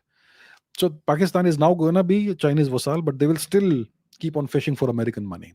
And that way, America can control Pakistan to some extent, keep on controlling, unless China is able to give way more money to Pakistan than the US can. In that case, Pakistan will stop caring about the US. So it will all depend on the quantum of dollars that is flowing into Pakistan, in from which direction it is flowing in. But the US knows how to play these games, so that's why it's happening. What's happening is happening. Okay. Rupali says something, जो हम सोच रहे कि Pakistan wipe out होगा, लेकिन भविष्य पुराण में बता रहे कि पहले पाकिस्तान वाइप आउट करेगा वेस्ट इंडिया, फिर जीतेगा. I don't know. Look, you can be fatalistic, you can be negative, or you can be positive. So don't cry like that. Don't be so negative. I I don't know how to. I have not read the Bhavishya Puran, and I'm not sure there is any mention of Pakistan in the Bhavishya Puran. If there is, then I don't know about it. But look, let's not be fatalistic and negative. Let us be more optimistic. Let's be positive. Look, the Pakistanis have given us this big gift today. Big gift. Let's use it. Let us use it. Amritsar, good God, what's happening? Rajiv Patil says, why does India not use DD News to put forth their national interests in narrative? I don't know why we don't do it. DD News is a great asset to have. Turn it into a global behemoth, right? I don't know. Looks like there is no big vision or big ambition to do this. It can be done. Vinayak Srivastav says, my confidence is crazy high and I haven't felt more alive than in the past 78 hours, 72 hours. Yeah, that's what happens when your nation wins. We still haven't won the victory. The victory will be when we change the lines on the map. But we have hit Pakistan like anything the past 72 hours. We have destroyed the specter of their nuclear blackmail. We have showed that it's hollow. But that's not enough. But yeah, nothing unifies and unites the nation better than winning and victory. And the nation needs more of this. So that's why I would say that it's time to do what needs to be done with Pakistan. Then India will never be the same again. Never. That inferiority complex that Indians have, it may disappear to some extent. Gur Sevak says, we've got the world's bravest community on our side. Remember, we are all brave people. I know what he's talking about. He's talking about the Sikh people. Absolutely. We are proud of the Sikhs and we are proud of everyone who fights in our armed forces. So absolutely. Absolutely. Shri Sai Thota says, news has come that Pakistan has violated the ceasefire. The Kashmir CM has confirmed it. What will be Trump's reaction now? I would recommend to Mr. Donald Trump that you should be very angry. You gave Pakistan the ultimate gift, the gift that would ensure Pakistan's survival. And they have chosen to spit on your face. They've chosen to slap you in the face. They have insulted you, Mr. Donald Trump, by rejecting your ceasefire. They are people who cannot be trusted. They have stabbed you in the back, Mr. Donald Trump. Please, either punish them yourself or leave them to our mercy. And let us finish what we said. Oh my goodness. Air defense systems all over the place. Here we go. Nothing has changed. Nothing has changed. Pratham says, can Pakistan change the narrative and make it look like India has violated the ceasefire? I suppose that's the first thing they're going to do. Pakistan has a gift for lying. They will always lie. But now we should not care anymore. Okay? See, we in India have this habit of trying to prove that we are right.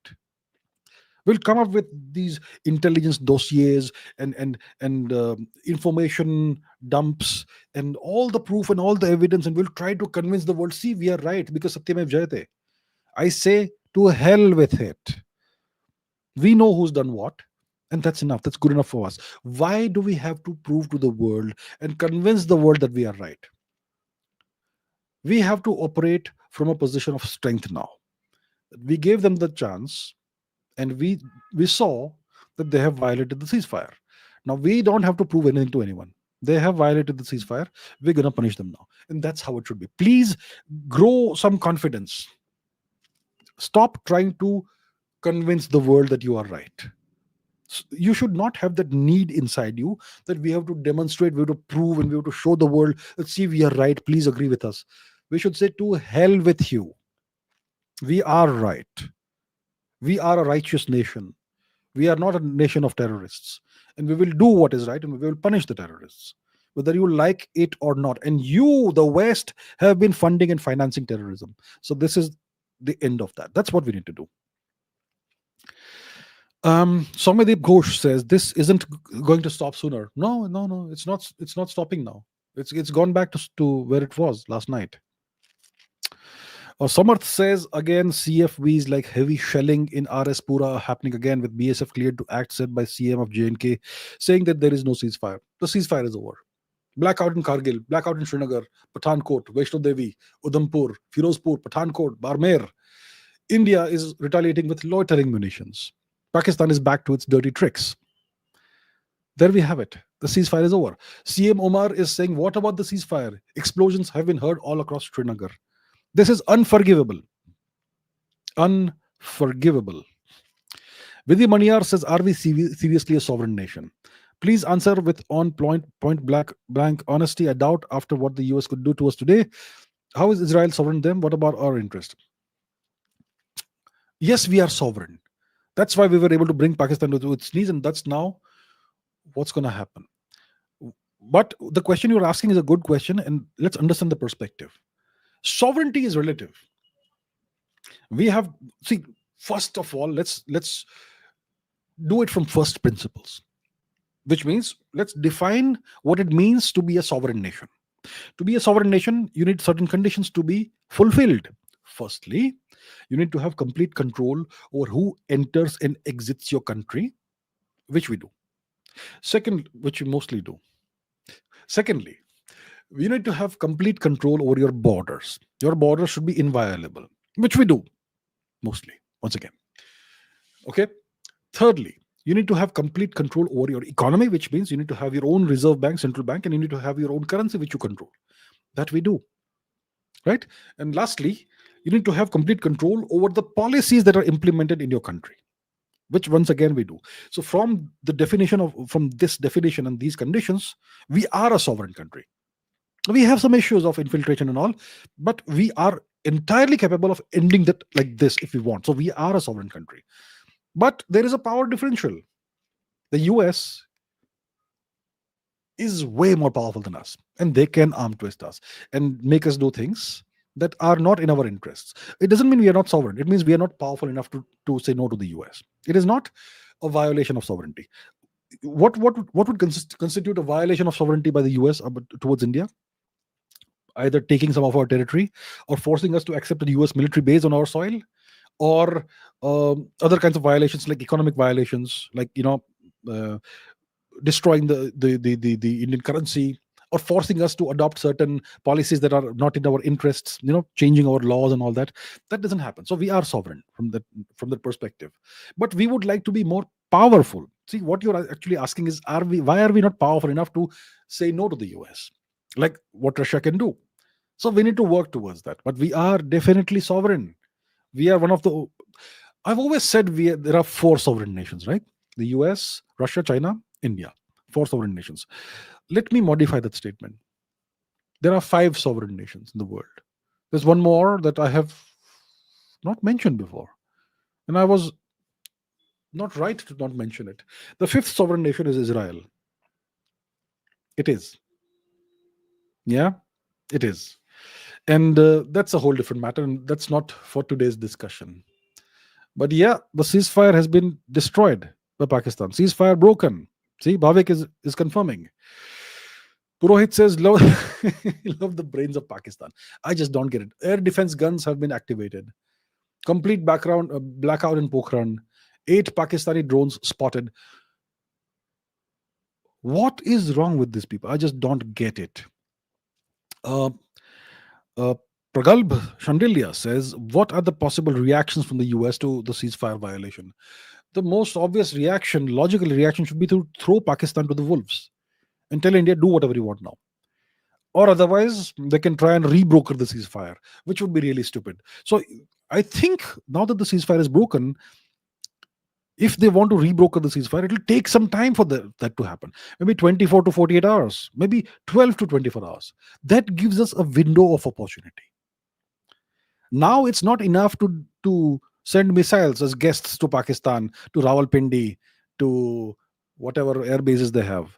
Now it is time to send our guests with armor into Pakistan occupied Kashmir. Until we have until morning, I guess, to do that. Enough is enough. Bahut ho gaya. Aditi says, if Pakistan balkanizes into four, won't it be difficult to deal with it? With these newborn Islamic nations, they may be thankful at the beginning, but then later they'll remember that they are people of the book. Look, it all depends on how we deal with it. If we handhold these nations in a certain way, and we declare these nations to be our protectorates, and we give them aid, we give them guidance, we help them set up their institutions, judiciary, parliament, education system, this, that, we give them aid from our own coffers. If we do all that, then they'll be very thankful to us. So then we can guide them in the right direction. Obviously, a lot of the population, sadly, is going to be radicalized. So we're going to have to deal with it very judiciously, very properly. But it's feasible. If we make the same mistakes that we made with Bangladesh, that after the nation was given independence, we just let it go and do whatever it wants, then we will have the same situation again. Then somebody else will be able to come into the region and influence these nations more than we can influence them. So we need to have a proper, clear path and plan from day zero, not from day one, from day zero, which means right now. If we do it right, then we will be the nation that will expand its influence in the subcontinent and guide these people back to Mother India, which needs to happen eventually, right? Chirag says their army is copying India to save face. If they back down, they risk being dethroned. Isn't de-escalation nearly impossible because of our robust air defense? That's possibly the logic behind what they're doing, because they have been humiliated. The Pakistani army, the Pakistani military has been humiliated, and the whole awam of Pakistan, the people of Pakistan, have seen this with their own eyes, what India has done to the Pakistan military. India has not struck at Pakistan civilians. Pakistani civilians, I saw, they're standing and watching the missiles rain down on Pakistani air bases, and they're filming it. They knew they will not be touched. You see, this is the thing about India. India has ethics. We don't touch civilians. All the explosions, all the blasts were on Pakistani military installations, and the civilians could stand and watch that and film that without being afraid. Now, when it comes to Pakistani military activity against India, that they've been doing, our civilians are afraid because they only target civilians. That is the difference between a civilized nation and a barbaric nation. We will only target their terrorist camps, their terrorist infrastructure, and then we'll target the military, which is an honorable thing to do. The fight should be between two militaries. You should never target civilians. And that is not in part of our culture to target civilians, men, women, children. So that's why the Pakistani civilians aren't scared. But our civilians, they're frightened when the Pakistanis start shelling or sending drones, because they're trying to hit civilian areas. Shameless people. This bunch of criminals needs to be excised from the world. Okay, there are drones above Kutch in Gujarat. So the point is, the military of Pakistan has been humiliated. The entire population of Pakistan has seen that they are impotent. They are helpless against India, which means that there is now going to be a sentiment to remove these people because they're useless and they bring nothing of value to the table for the people of Pakistan. So that's why the military is in a tough spot today. Even if there's a ceasefire, they feel like they have been humiliated, they've lost face, and they need to do something to avenge what India has done. So they're starting this nonsense again.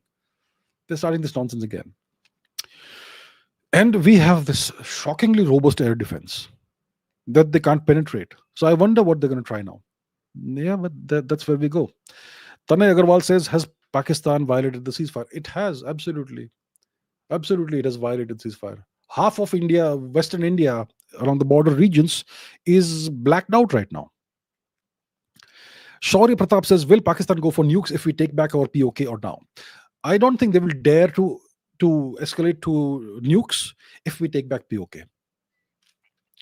What we need to do is we need to do it very rapidly before the sun comes out. We should be in control of POK. If we do that, they won't have the time to react, especially if we keep them busy with airstrikes, with missile strikes and drone strikes at the same time. And we have other weapons, battlefield weapons, that can sanitize a wide area before we enter it. So, and I don't think the Pakistanis will dare use nukes, because the moment they cross that threshold, there won't be any planes out of Pakistan, out of Lahore or Karachi or Rawalpindi to London. There won't be any planes left to go anywhere. They will evaporate the Pakistani military. I don't think they'll do that. So it depends on the calibration of our attack, of our advance. If we simply take back very quickly POK, then they'll not have the time to react to that. And then we can simply put a pause, the pause war, and then you defend POK from Pakistan. It's no longer POK, it's now Jammu and Kashmir. That's what needs to happen. Amitabh says, is it possible that Pakistan is breaking this ceasefire on purpose, as said by their previous master US, to help the US form military camps to counter China and India on Pakistan insider deal? It doesn't make a lot of sense. If they really need that sort of help, then let us take over Pakistan and we will organize the military camps that the US wants on that part of the territory. How about that? Yeah, we can offer the US a deal. It doesn't really make sense. I think Pakistan is simply the military is simply a set of criminals, or simply a set of barbarians who have no value for human life, who simply don't value the lives of their people, of their citizens, and they use their citizens and their country as cannon fodder and sheep to be exploited. It's so sad, and they have brainwashed the people into believing that they are their saviors. So I don't think it's a case, but it's an interesting scenario that you brought up, and I'm glad that people think about various scenarios in this manner. Harshit, okay. Harshit Tyagi says, was it a mind game by India agreeing to ceasefire, knowing that Pakistan won't follow, thus gaining international support and a moral upper hand for a full-fledged war? No, I think it wasn't a mind game. I think that India knew that if Donald Trump asks us for a ceasefire, we can't say no to him. Okay, we need Mr. Trump on our side. He's not a bad person. He's a good person. He overall is a friend of India, as far as a friend can exist in geopolitics. And of course, we knew that Pakistan will violate the ceasefire. But will we gain international support now is the question. Because the Western media will, I promise you, paint this as something that maybe we have done. Maybe Pakistan tried to do a ceasefire, but India broke the ceasefire. They may put the blame on India. The media game is very dirty. So I don't think it's a mind game. India, look, we were trying to give them an off-ramp from day one. From day one of Operation Sindoor. It's no longer Operation Sindoor now, it's India-Pakistan war. But from day one of Operation Sindoor, we said, okay, we did this, now we are done. We've punished the terrorists. Now we want to stop. But the Pakistanis hit back. Then we again hit back, then we said, let's stop now. Okay, you don't get to save your face, but we're willing to stop. So we gave them an off-ramp, an outlet, every single time. And now Donald Trump gave them an off-ramp. And these people have blown it. So it's just madness.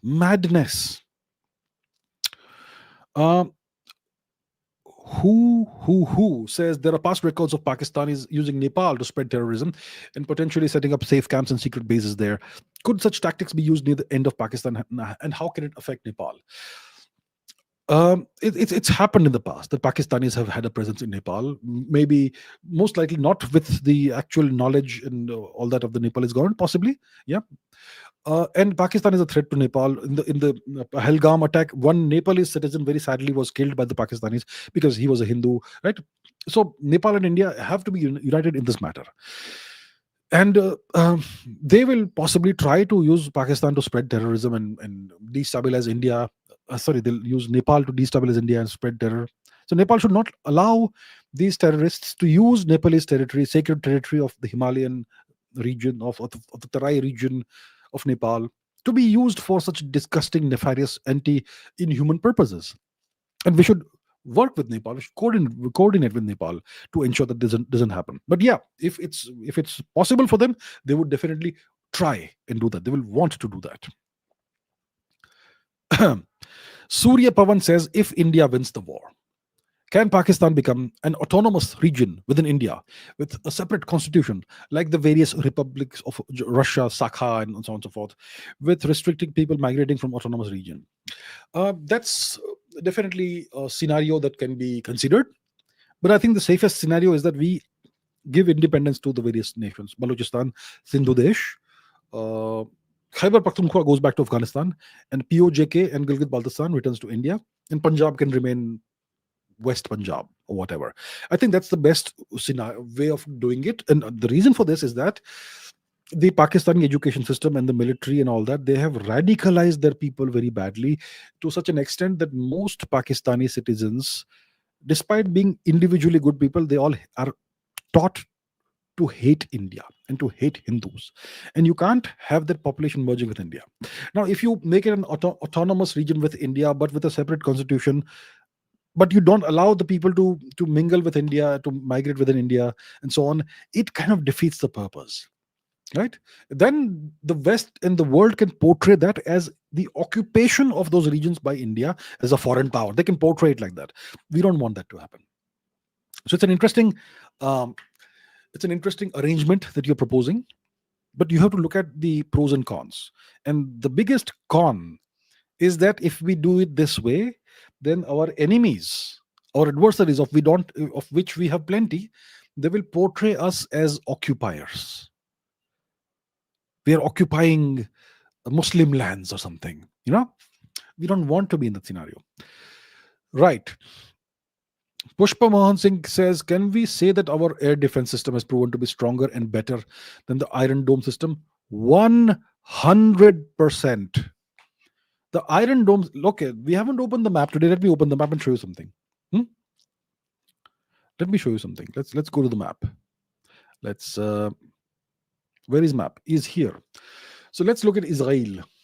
Israel is this small country, which is defended by the Iron Dome system. What's the end-to-end distance measurement of Israel? It's about 400 kilometers. So 400 kilometers, and this to this is 200. So let's say it's about 800, let's say 1,000 square kilometers. Okay, that's the patch of land Israel has to defend. Now, when it comes to India, we have millions of square kilometers. The entire western border with Pakistan is, if you just take a straight line from here to here, let's say, it's 1,500 kilometers. And we have to defend at least 100 kilometers or 200 kilometers inside. So 1,500 times 100, it's like 33 million. How much? What is the thing? 1 second. Okay, give me a second. 1,500 times 200 is 3 million square kilometers at least that we are defending. When we are defending this territory from all kinds of threats, including cruise missiles, including long range rockets, including ballistic missiles, including drones of various kinds, loitering drones, low flying drones, all kinds of things. And we have defended this entire territory spotlessly. You simply can't compare what we have achieved with what the Israelis are doing. I have the greatest of respect for Israel and their technology, but our air defense is superior to Israel. My God, can you believe it? This is a great question that Pushpa Mohan Singh is asked. What we have witnessed the past 3 days is the superiority of our air defense system to Israel. There's no comparison today. There's no comparison. I'm sure if Israel is given that sort of territory, 3 million square kilometers to defend, in a few years they may be able to do that, to develop the technology and the capacity to do that. They certainly are capable of doing that, but they don't need to. So if we compare the two, we are way ahead. And a lot of that is Atmanirbhar. The Akash SAM system, surface to air missile system, is indigenous. My God, what a resounding success it has been. The Barak system is also indigenous, but it's Indo-Israeli. It's a joint development. And the Barak system is used to defend our warships also from threats. The Barak system is so potent, it can take out the BrahMos. It can defend a ship from the BrahMos. So our warships have the cure as well as the threat on the same ship. We have the BrahMos and we also have the Barak. And the Barak can be used on land also to defend territory. Amazing. I I, I don't know. I really need to express my gratitude and my pride in our engineers and scientists who have developed all these systems, and also the operators, that is the Indian military, the air defense personnel. Incredible job. We need to celebrate these heroes. You have no idea what they've achieved the past 72 hours, and now they're going to do some more. Now they're going to have to do more because the Pakistanis have violated the ceasefire. So incredible performance by India when it comes to air defense. Shivam says Omar Abdullah has tweeted that there is no ceasefire. The air defense units in the middle of Srinagar just opened up. Sir, ab danda chadana hoga. Ab danda chadana hoga. Yes, absolutely. It's time now. We gotta punish them. We've got to punish them. Karma Darshak says you are unaware that war is started again. So I have a TV screen behind this lens. You see this lens here? Behind the lens, I have a TV screen on the wall, and I know exactly what's happening. Pakistan has violated the ceasefire understanding. Air raid sirens across Gujarat now. Yeah. Then there are blasts in Srinagar. The ceasefire is gone. The war has started again. You can't blame us anymore. If it goes back to war, it is going back to war. Bhargav says from Twitter, when will the MEA do their conference now? At an appropriate time. There is going to be no hastiness in doing the next press conference. We're going to wait for the situation to evolve, and maybe in the morning or maybe afternoon tomorrow, at an appropriate time, we will have the MEA doing its next press conference. Okay, so I've already taken this. Aizen is asking, why did the IMF agree to give this loan or whatever it is to Pakistan for the 24th time, despite the situation? Because the US wants to have some leverage over Pakistan. And the best leverage is money, money, money. And Mr. Trump understands money, money, money. What if Pakistan uses MIRV missile for nuking India? Listen, let's not discuss. They possibly may have some MIRV kind of thing. The point is this, very simple. If they succeed in detonating a nuclear weapon on Indian territory anywhere, it is the end of the world for Pakistan. We will, in that case, absorb some loss, but Pakistan will cease to exist. It's not going to be mutually assured destruction. It's going to be one-sided. We will survive. We will continue, but they will be finished. End of story for Pakistan. If they go down the nuclear route, let me tell Pakistan, there'll be no planes out of Lahore to London. There'll be nothing out of Lahore or Islamabad or Karachi or wherever. It's over. Don't you even think about it. Don't you even think about it. Okay, Vishal says, what if Trump and Mr. Modi, what if they're playing four-dimensional chess? Both have some kind of agreement, and all this is to sway other countries in support of India. Look, that's speculation. It is certainly possible, feasible, within the realm of it. It certainly belongs in the realm of possibility, but it's speculation. So I don't know. It's possible. Maybe there's a small possibility, small probability of this being true, but I'm not sure about that. So, yeah. Next. Sunita says, is this a sign of a revolt in the Pakistani army with the new attacks on our LOC? Maybe the Pakistani military wants to dislodge Asim Munir from power, and then they can blame this on Asim Munir.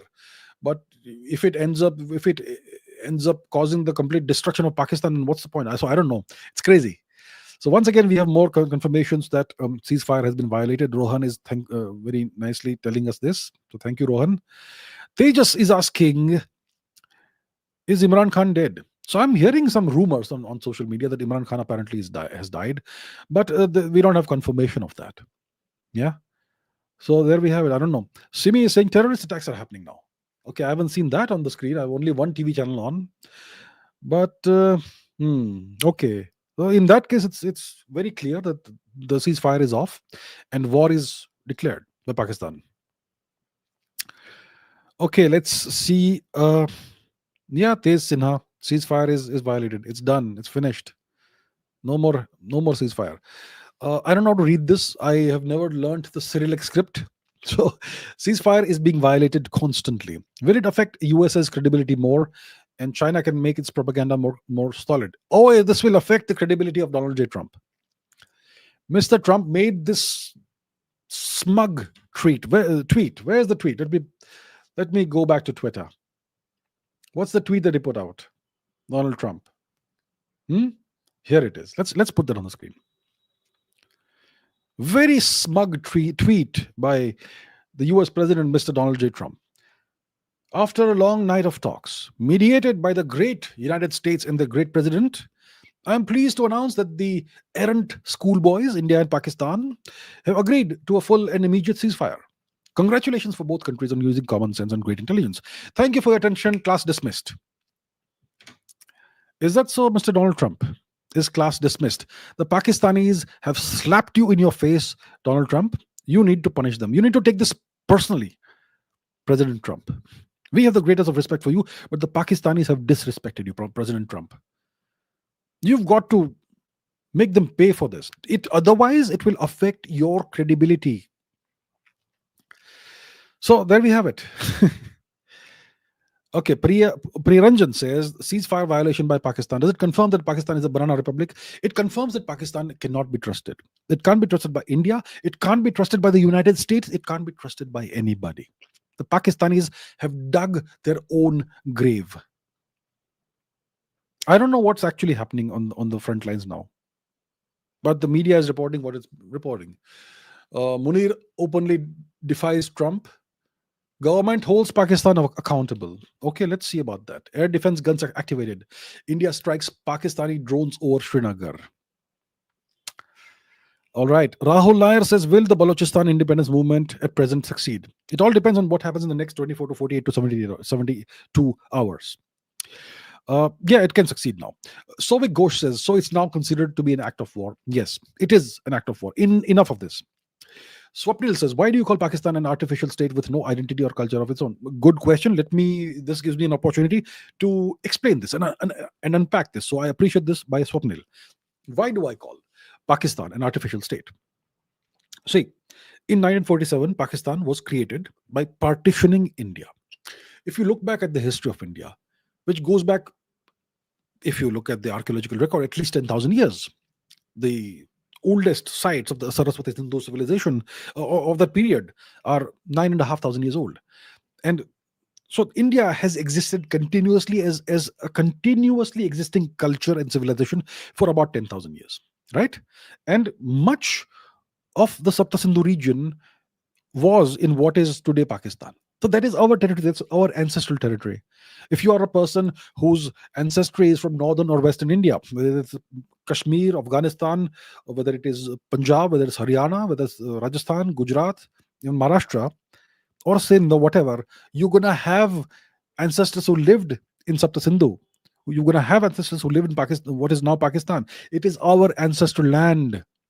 It is a sacred land, and it's been taken over by these terrorists. So India was partitioned undemocratically. The people of India from that time, our grandparents and great grandparents, were not given the opportunity to decide whether they accept the partition or not. It was imposed upon us, it was forced upon us. So an artificial nation was created. That's why I say Pakistan is an artificial nation. It was created by foreign forces. But they used proxies like Jinnah and Gandhi and Nehru and all that, who all accepted that, okay, the partition is okay. But were they the legitimate authorities to accept on behalf of the entire civilization? They were not. So it was created to serve the geopolitical interests of Britain. And the only identity that Pakistan has is that we are all Muslims.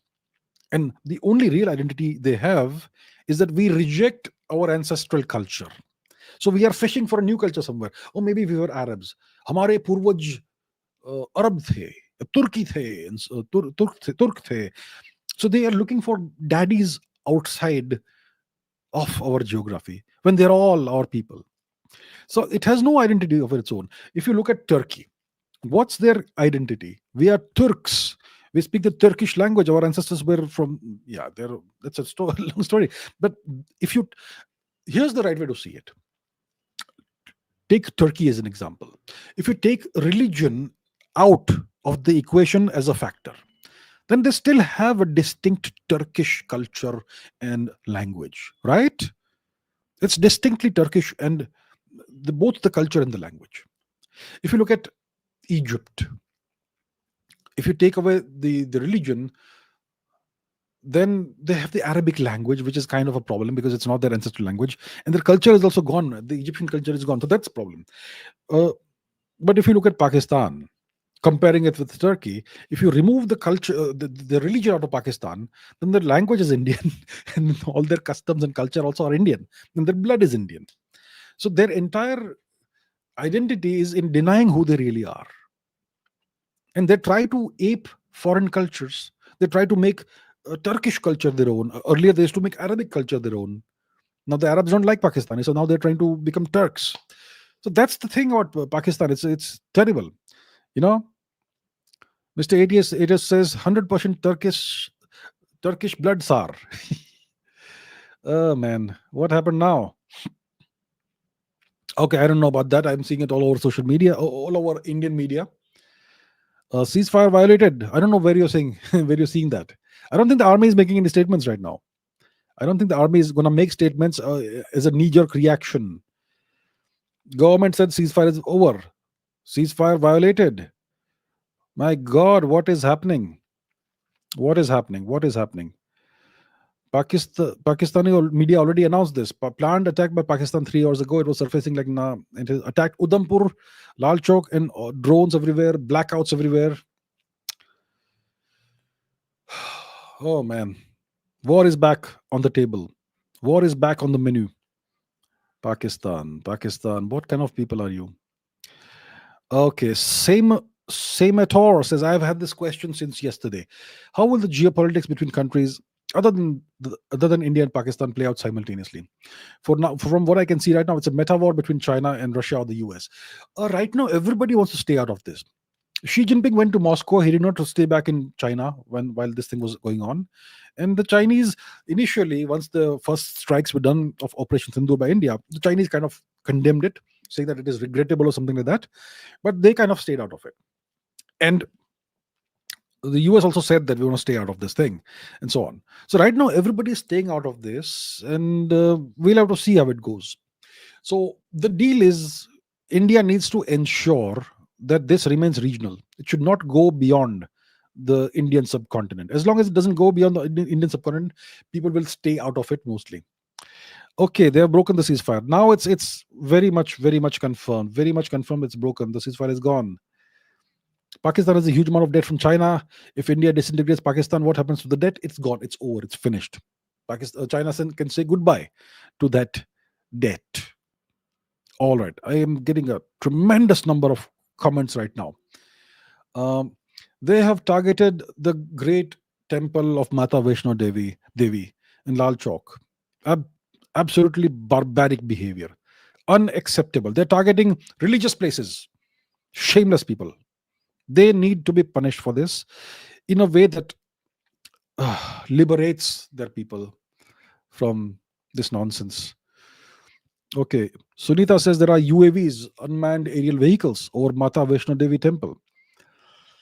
Ah man, these people. Okay, Rashmi says, is China behind this to break the ceasefire by Pakistan? Because China doesn't want US to win, and they are the daddy of Pakistan. Where they're the daddy of Pakistan. I think this is not about China. I think the Pakistanis have no self-control. I don't think even the Chinese can control the Pakistanis. I don't think the Chinese see the Americans tried to control the situation. Okay. What is this? Okay, Vibor says in the distant future, let's say India takes over Pakistan, how will the people of Pakistan be merged with our people? Is that something even we want to do? Not right now. It should, right now you cannot integrate the people of Pakistan with our country, with our people, because they are tremendously radicalized. Okay, and they hate us. I would say about 90% of Pakistanis want us dead. If they can kill us, they'll kill us. So you cannot integrate Pakistan with India right now. If Pakistan breaks up, then we can't integrate the broken up nations in India right now. So we have to first have a process of de-radicalization, several decades, and so on. So there we have it. That's what needs to happen. My God, the comments are just flying at the speed of light. Trump must be livid by this mockery. Well, if he has any sense, he should punish Pakistan for what they've done now. He should punish Pakistan because this is unacceptable.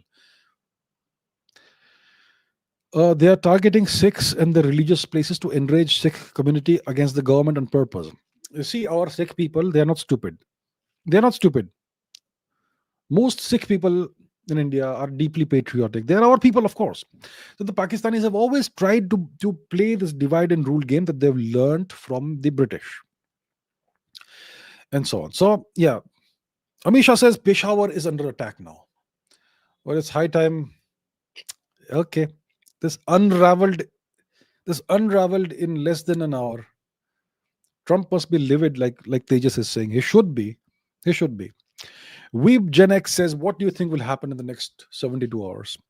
Will Trump again try to announce ceasefire? Will India listen to him once more?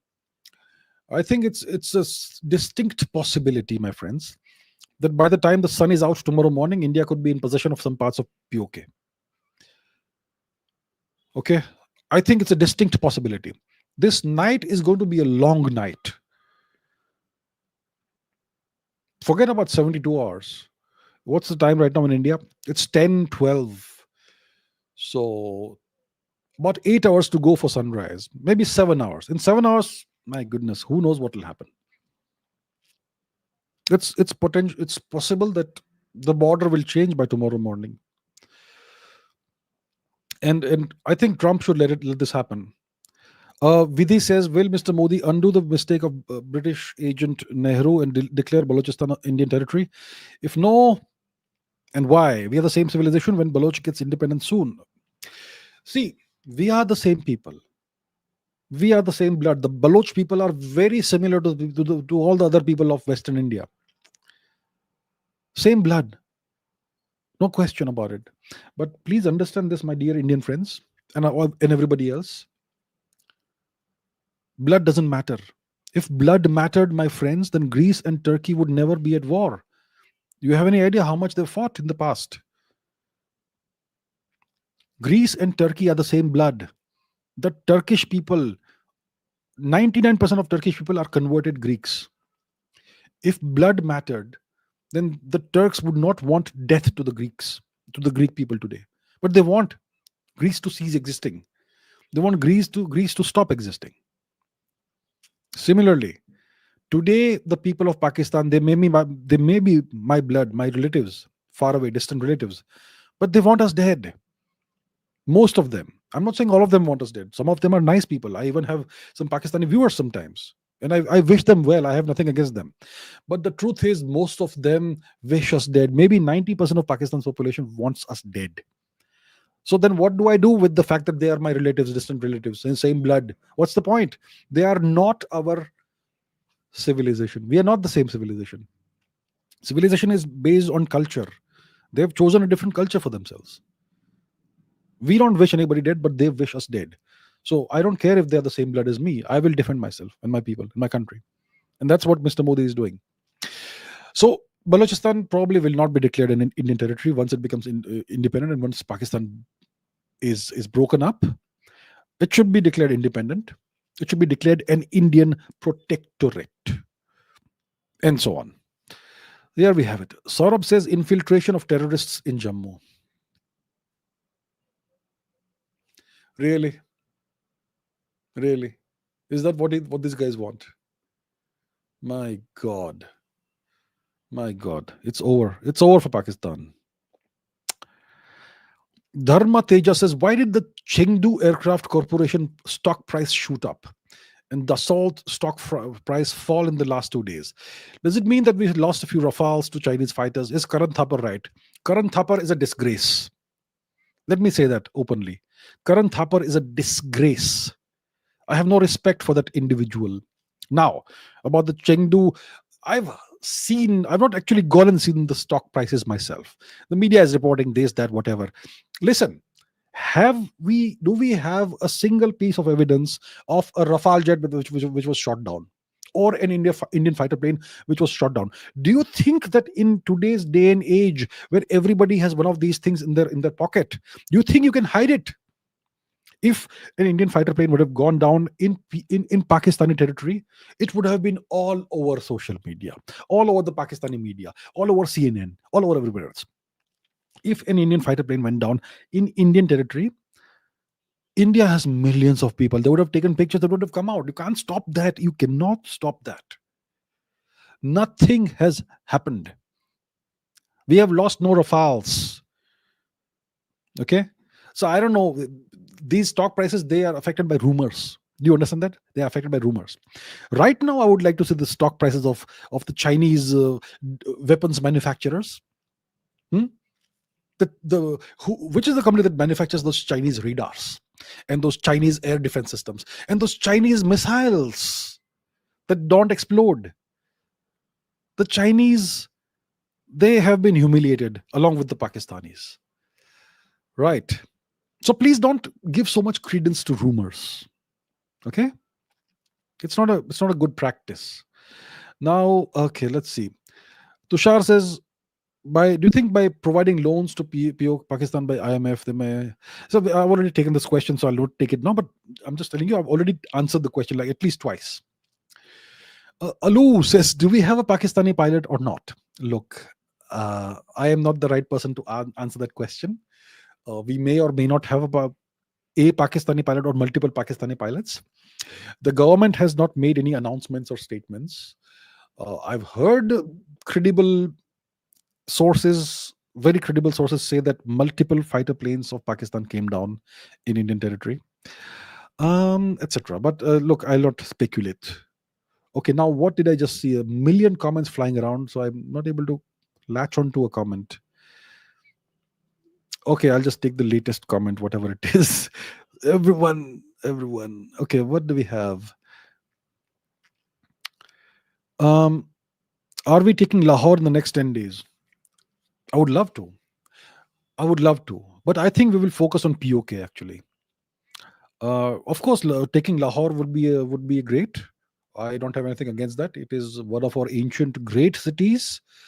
It is especially significant when it comes to the history of the Sikh kingdom, Sikh empire. It was the capital city of the great Maharaja Ranjit Singh. And Lahore should never have been given to Pakistan. So I would love to have Lahore again. But do we want that population, that radicalized population in India? That's the question, my friends. So maybe it's not the best time to have Lahore. But I would love to have it anyway, just for purely sentimental reasons. It's one of our great cities. Okay. Lali Chuti Yash says, why doesn't the world and the UN especially why doesn't the world end the UN after the Russia-Ukraine war? This is off topic, but let me take it because I clicked on that. Okay, so because there are certain powers like the US, like China, etc., which still have some use for the UN. So that's why they will not let it go. The UN is obsolete. The UN doesn't do any good for the world. The UN doesn't provide any value to the world. The UN is not in a position to stop Pakistan from doing terrorism. The UN is not in a position, or it is unwilling to stop Pakistan from indulging in terrorism. The UN is unwilling to stop Pakistan from violating a ceasefire. It's absolutely useless. But the US and China and some other nations have some use for it. That's why they keep it going. Okay. Shishir says the US should punish Pakistan by cancelling their IMF loan. I think forget about the IMF loan and forget about the US. What we should do is we should consider what we can do to punish Pakistan. We should not depend on others to dish out punishment to Pakistan. It is now time for us to dish out the punishment. You want that IMF loan? Enjoy it. You will enjoy it without POK. And you can use that loan to rebuild whatever we're going to destroy in the next 24 hours, or not, whatever. So this is it now. This has to be it. This is disrespectful to the United States. It's disrespectful to India. It's disrespectful to President Trump. It's disrespectful to the people of India, to Prime Minister Modi. Unacceptable. This The Pakistanis have proven within 1 hour of the ceasefire announcement that they cannot be trusted. Now they have to be eliminated. Eliminated. Hermit Purple says they are so cooked. India, low estimate 17 point billion per day, high estimate something per day. Okay, some statistics. I'm not able to figure out what exactly it is, but okay, I'll think about it later on. But thank you for putting out the statistics. I really appreciate that.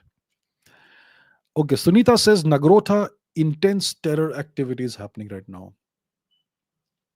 I think Pakistan has signed its death sentence. Let us execute that. Let's execute that. What? Aditya says 2 beheadings in Nagrota.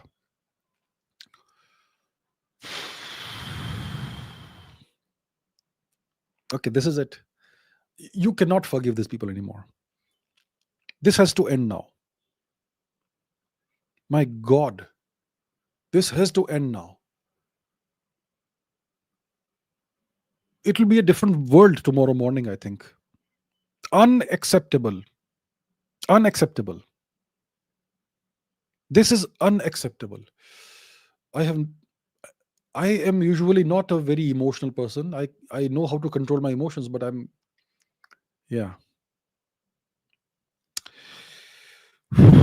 This is unacceptable. This is a historical question. We'll take it some other time. My God, so many कैसा ceasefire है देखो क्या हो रहा है. My God, my God. Okay, that's enough. That's enough now. Okay, Shodit Goel says, why is the government not giving any briefings on the latest updates? I would say that there's a good reason for that. When the situation is so fluid, when it's changing every 5 minutes, then the government is a responsible government. It should wait and watch, and once the situation stabilizes, or once we stabilize the situation, then we should have some kind of briefing to the world and to our people. So I think it's the right thing not to just do knee-jerk reactions. Not to do knee-jerk reactions. Harsh Shah says, please tell us what you're feeling right now. I am feeling multiple emotions. I'm, first of all, extremely angry. If that beheading news is true, that is unacceptable, and there is no forgiving that. And the fact that they're launching drones again at us, and sirens sounding in Gujarat and Bhuj, and blasts over Srinagar, you can't forgive these people anymore. Parjanya Pokhral says, Jai Hind from Nepal. Jai Nepal also. My dear friends. My dear friends. We are the same people, and we really appreciate Nepal also for everything. And we are very sorry about what happened in Pahalgam. One Nepalese citizen died. I'm very sorry about that. Terrible. And we will avenge the Nepalese citizen. We will. All right. Kapalin says a blast was heard in Peshawar. Okay. All right. It's back on. It's on. All right. Arnav says, what's your broad vision for the future, about the future of the temporary nation? Will it cease to exist by 2035?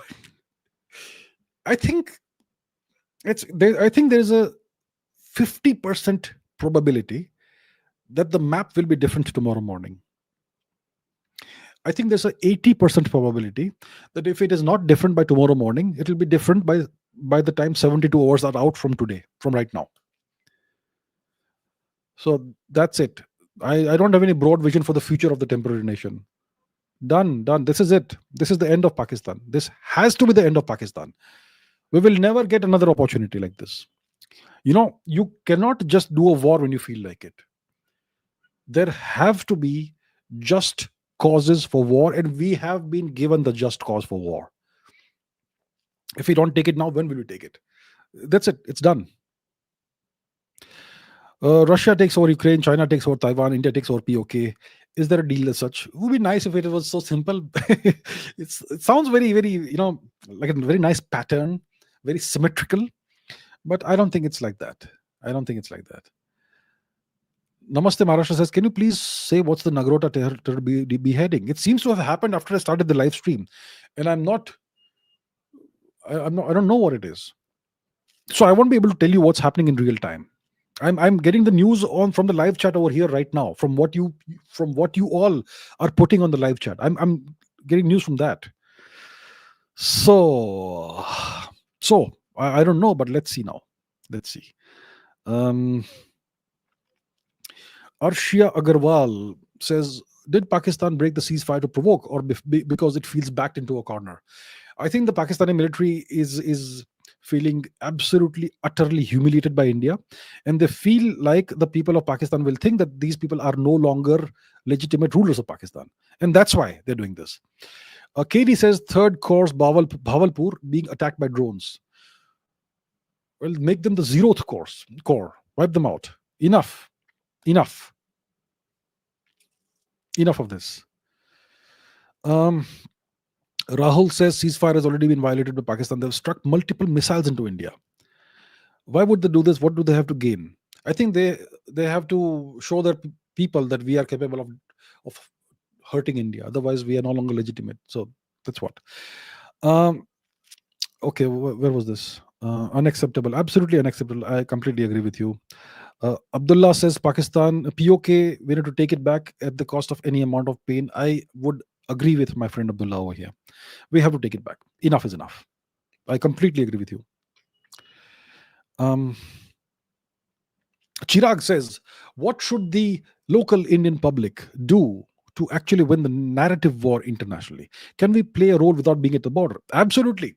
Look, you all have a cell phone or whatever. You all are on social media.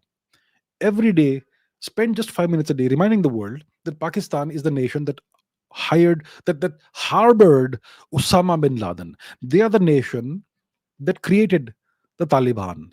They are the nation whose citizens flew hijacked aircraft into World Trade Center towers. They are the nation that has bled Afghanistan, that has bled India, that has bled Iran, that bleeds everybody. They are a terrorist nation. Remind them every single day. Take 5 minutes a day. We have 1.4 billion people. If even 1/10 of us, 170 million of us, spend 5 minutes a day doing this every day on social media, the world won't be able to ignore it. The Pakistanis won't be able to counter us. So that's what we need to do. So be internet warriors for India. Everybody can pull their weight in this manner. All right. Okay. 288 NRI says, you answered us the other day about Pakistan's 10 days or -2 days of remaining munitions. Does the ceasefire advantage them and let them reload? Yes, it does. If they had taken, let's say, 5 days off before starting this nonsense again, then maybe the Turks could have supplied them with more drones, or maybe the Chinese would have supplied them with more whatever. Yeah. But it looks like, no. Madness. Absolutely madness. Okay, Aryan Singh says Pakistan PM latest tweet is confusing. Please look into it. Let me see. What's his name? Shahbaz Sharif. Let me see what this individual has tweeted. Okay, let's see. Let's put this on the screen. Let's put this on the screen. Is it confusing? Shahbaz Sharif, Prime Minister of the Islamic Republic of Pakistan, says, we thank President Trump for his leadership in his proactive role for peace in the region. Pakistan appreciates the United States for facilitating this outcome, which we have accepted in the interest of regional peace and stability. We also thank Vice President J.D. Vance and Secretary of State Marco Rubio for their valuable contributions for peace in South Asia. Pakistan believes that this marks a new beginning in the resolution of issues that have plagued the region and prevented its journey towards peace, prosperity, and stability. That's what he has said. Now let's see what's trending here. Let's see what's trending. If it loads, breaking, shooting this live drone engagement over Srinagar with my phone right now. Big Pakistan drone attack over Srinagar. It's broken. The ceasefire has been broken. Pakistan has immediately broken the ceasefire. So Visegrad is saying Pakistan has launched suicide drones against targets in Jammu, breaking the fresh ceasefire. So Mr. Shahbaz Sharif, they have betrayed you. So the Pakistani military has betrayed their own prime minister. They have slapped President Donald Trump in his face. They have proven to the people of India that they cannot be trusted. Now, what do you expect us to do? What do you expect our prime minister to do? Does the world expect our prime minister to just accept this? I just don't get it. It's not gonna work now. This is it. Rhythm Thakur says, how hard? Oh, vampire. How hard would our retaliation be now? I think it will be all the way like Damon Salvatore or Stefan Salvatore the Ripper. It'll be all the way. It's over. It's over. This can only end one way now. My God, what have the Pakistanis done? What have they done? Okay, Atharva says, what's the single most critical event post which the conflict might go nuclear? What would induce the Pakistanis to breach the nuclear option? What would induce them to do that? I think they will be very, very, very, very wary of breaching the nuclear option. I don't know. I don't know what goes on in their minds. Okay, I don't know. Our army or military or government has a pretty good idea of how their mind works. I'm not quite sure what it is. When you do something as irrational as spurning this great gift that you got, then I don't know how your mind works. You can't predict, what they could do logically. But we have to punish them. So if there is a situation in which our armed forces feel that there could be a potential possibility of Pakistan trying something like this, then we have to take appropriate steps to prevent that from happening. And I'm sure, trust me, I'm sure we have contingency measures planned, which is called preemptive measures, okay, to take out a nuclear threat before it becomes active. All right, let's see. The Mighty Warrior says, could this all be a trap? Can this be a trap? Pakistan, Bangladesh, China, and their eyes on our, as they call it, landlocked states. A multi-front war. Can the US be involved? Could Russia come against China? Okay. A multi-front war. My question is this. Let's say it's a trap. And India gets involved in a multi-front war. What sort of multi-front war will it be? Let's say East Pakistan, West Pakistan are both involved. Is that a big threat for us? We can deal with both of them at the same time on two sides of our border. They are not threats. The only threat is if China gets involved. But it's not that easy for China to get involved because we have the Himalayas up there. It's not easy for them to make an incursion into India. And this time we are very well prepared. And by the time China actually tries something properly, we could have dealt with Pakistan, East and West Pakistan, both at the same time. And then the question arises, what does Russia do?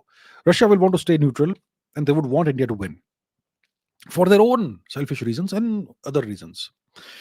And the US would not want India to be weakened because they need India against China. So I don't think it's going to work that way. Chitra says, do the Pakistanis have the words, the term self-control in their dictionary? Looks like they have absolutely no self-control whatsoever. And they seem to have decided that we want to dig our own grave. So, well, let them have it. Anudipta says, why does Israel support India so openly in an outright way? Do they have some interest like others, or is it legit? Look, every nation acts in its own self-interest. Whatever action a nation takes, it's going to be in the service and in the pursuit of its own national interest. And that's the way it should be. There is nothing wrong with that. And if two nations are in such a position that their national interests converge, then there is a great amount of synergy between the two nations, and the nations then are essentially considered to be friends. So that's how it works in geopolitics. There is no free lunch. There is nothing like that. Nothing like that. It's all about national self-interest, and that's the way it should be. That way, you can reliably predict what a nation will do, and you can reliably tell whether a nation can be trusted as your friend or not. So it's fine. And Israel and India have a lot of convergence of interests, which is great, and I really like that. Sayaditya says, is all of this done to release Imran Khan early by certain people who support Imran Khan in the army? I don't think it's that. I don't think it's that. Amisha says 2 civilians and 1 soldier are dead. Well, then let the Pakistanis be punished for that. Unacceptable. Vidhi says, what will happen after Pakistan loses? We will not have a threat from their elements, external and internal. Once Pakistan is dealt with, my friends, and this is a great question Vidhi has asked, an important question. Once this military action is done, and once Pakistan, the threat is defanged, neutralized, then we have other problems to deal with within India, within Bharat. We have 100 million illegal infiltrators inside India from various nationalities. When we revoked the visas of all Pakistanis, tens of thousands of Pakistanis staying illegally in India, they came to light. Women from Pakistan who had married Indians and who were staying since 1960s and 1970s and have children in India. How is this acceptable? What kind of a joke is this country? So that will have to be dealt with. Then I think 100 million possibly illegal Bangladeshis all across India in your face, blatantly, openly in your face. That will have to be dealt with. And then the Far East of India, the cookies. Is this country a joke that we have so many illegal infiltrators here? Once we deal with Pakistan, we're going to have to deal with these things, and it will be the right time possibly to do that after this great victory. So let us have the victory first. The Pakistanis have given us casus belli, the cause, the right, a just cause for war. Ani Ed says now India needs to do Tandav and end it. What do you think? I think you're right. India will never get another opportunity like this. This is the time. This is the time to finish Pakistan once and for all. We will never have another opportunity. Satoru Gojo, what is the most powerful missile in the world? It depends, right? Do you mean how longest range, greatest payload output, and so on? The most powerful, the most dangerous missiles in the world will be missiles that have nuclear warheads. And then there are multiple variations of that, including missiles that have MIRV capability, in which case you have one missile with like 10 warheads. So those are even more dangerous, and so on. So, one of the most powerful missiles is considered to be the Russian Sarmat missile. It's called Satan or something by the West or something. So maybe that's the one. US advisory has said that we are out of this India-Pakistan case. Then Trump came to launch ceasefire. Is the US secret members forces Trump for that? I can't speculate about that, right? I don't know. The US first said, yeah, like you said, that they are staying out of it, and then Trump comes in the way to show how great he is, and now the Pakistanis insult Trump. They make him look like a fool. I didn't make him look like a fool. Our country did not do that. We respected Trump. The Pakistanis have disrespected him. He needs to take it out on Pakistan. Take it out on Pakistan. Avnish Mishra says Indian drones have been reportedly spotted in Pakistan. So what do the Pakistanis expect? Huh? They will violate the ceasefire and then they will not expect Indian drones in Pakistan? Are these people absolutely mad or what? Abhishek says Pakistan has violated the ceasefire. Yeah. Now, do you think that India will retaliate? India will be the world's stupidest country if we don't take advantage of this and finish Pakistan off. I would want to see the Indian army in POK by tomorrow morning, if it's possible. I think it's possible. Very much possible. Sharat says China has announced full support to Pakistan. What now? What now? We should say thank you to China for showing us your true face and to hell with you. We should remain polite on a live stream, right? To hell with you, and we're gonna do what we need to do. Animish says, "Is Imran Khan dead?" I don't know. I don't know. There have been rumors since yesterday or day before that he's dead, but I don't know. So we will know eventually once the dust falls, once the dust settles, we'll know whether he's dead or not. I think we can go to Lahore and find out for ourselves, right? Sayan Saha says, how much of our air defense resources have been exhausted over the past 4 days? I think we would have sufficient resources to last, I don't know, a month or two. So some of them would obviously have been used up, but I am pretty sure we would have more than sufficient resources to to last a long war and to ensure that Pakistan runs out of all resources. So let's not worry about that. We are fine. We are very much fine. Kashmir CM says attack happened, whereas TV channels quoting army sources say no ceasefire happened. I can see ceasefire has been violated. I don't know which channels are saying what. It doesn't matter. The Kashmir CM, I think he is a more credible source than some random TV channel, and I can see the live coverage of the anti aircraft firing happening and drones flying in the air and anti all that. So it's done. It's done. Okay, now. Okay, Immune Boy says, I've been surfing through Twitter lately and I see a very manipulated image of India in the eyes of the so called woke Western dummies. Why are we so hated? Even it's clear, and so on. They hate us for various reasons. Okay. One reason is that we are a polytheistic nation. It's a cultural thing. They don't like it. We have never converted like everybody else. We still are proud polytheists. We are the world's oldest civilization. They have not been able to break us. That's one thing. Another thing is that we are very we were under British occupation for 250 years, and we have still not died out. We have still not been destroyed, and we are again rising. How dare we rise again? They hate that. There's this saying that you should stay. Don't get off the reservation. Stay in your lane. All that, and we are getting off the reservation. We are not staying in our lane. We are making our own lanes. They hate it. That's why. So that's why there's this thing, this image.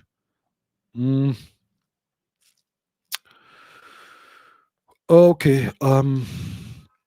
Amara Devendra Dinesh says, if India takes some part of Pakistan, will it dilute the unity and cause chaos in India as terrorists will have access to all cities? We have to be very judicious about this. We have to take back only POK, not the whole of Pakistan.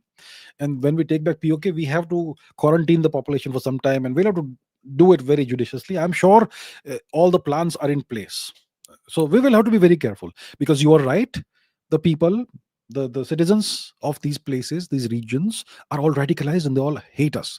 The overwhelming majority of these people, Pakistanis, hate us.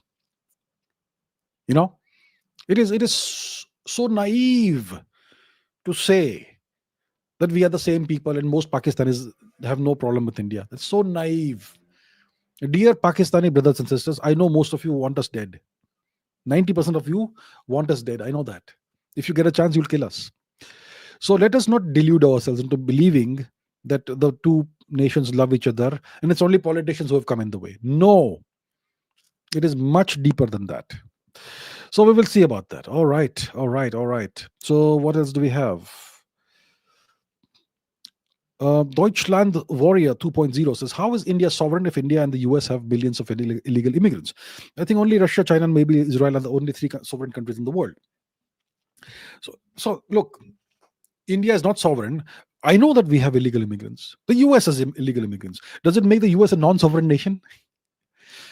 The US can deport each and every illegal immigrant if they want to.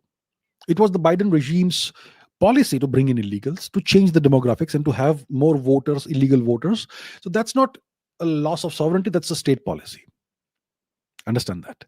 Now, we also have millions of illegal immigrants. We must have the highest proportion of illegal immigrants of any nation in the world. Yes?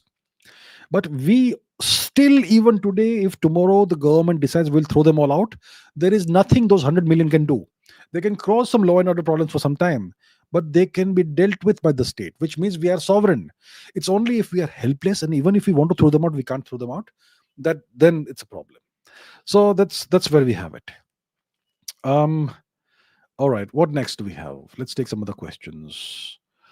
Um, okay, Utkarsh says, what about Turkey's backstabbing? Even India helped them during the earthquake.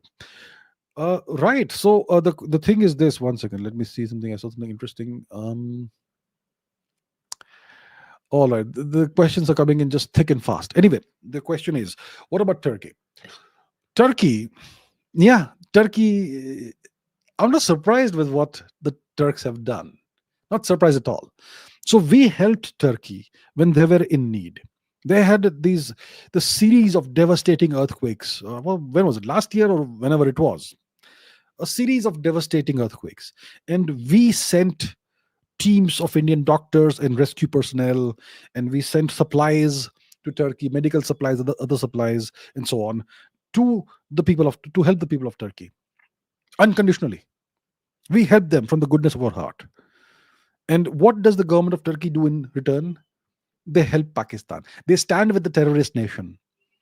Recep Tayyip Erdogan puts out a tweet saying that we stand with the brotherly people of Pakistan.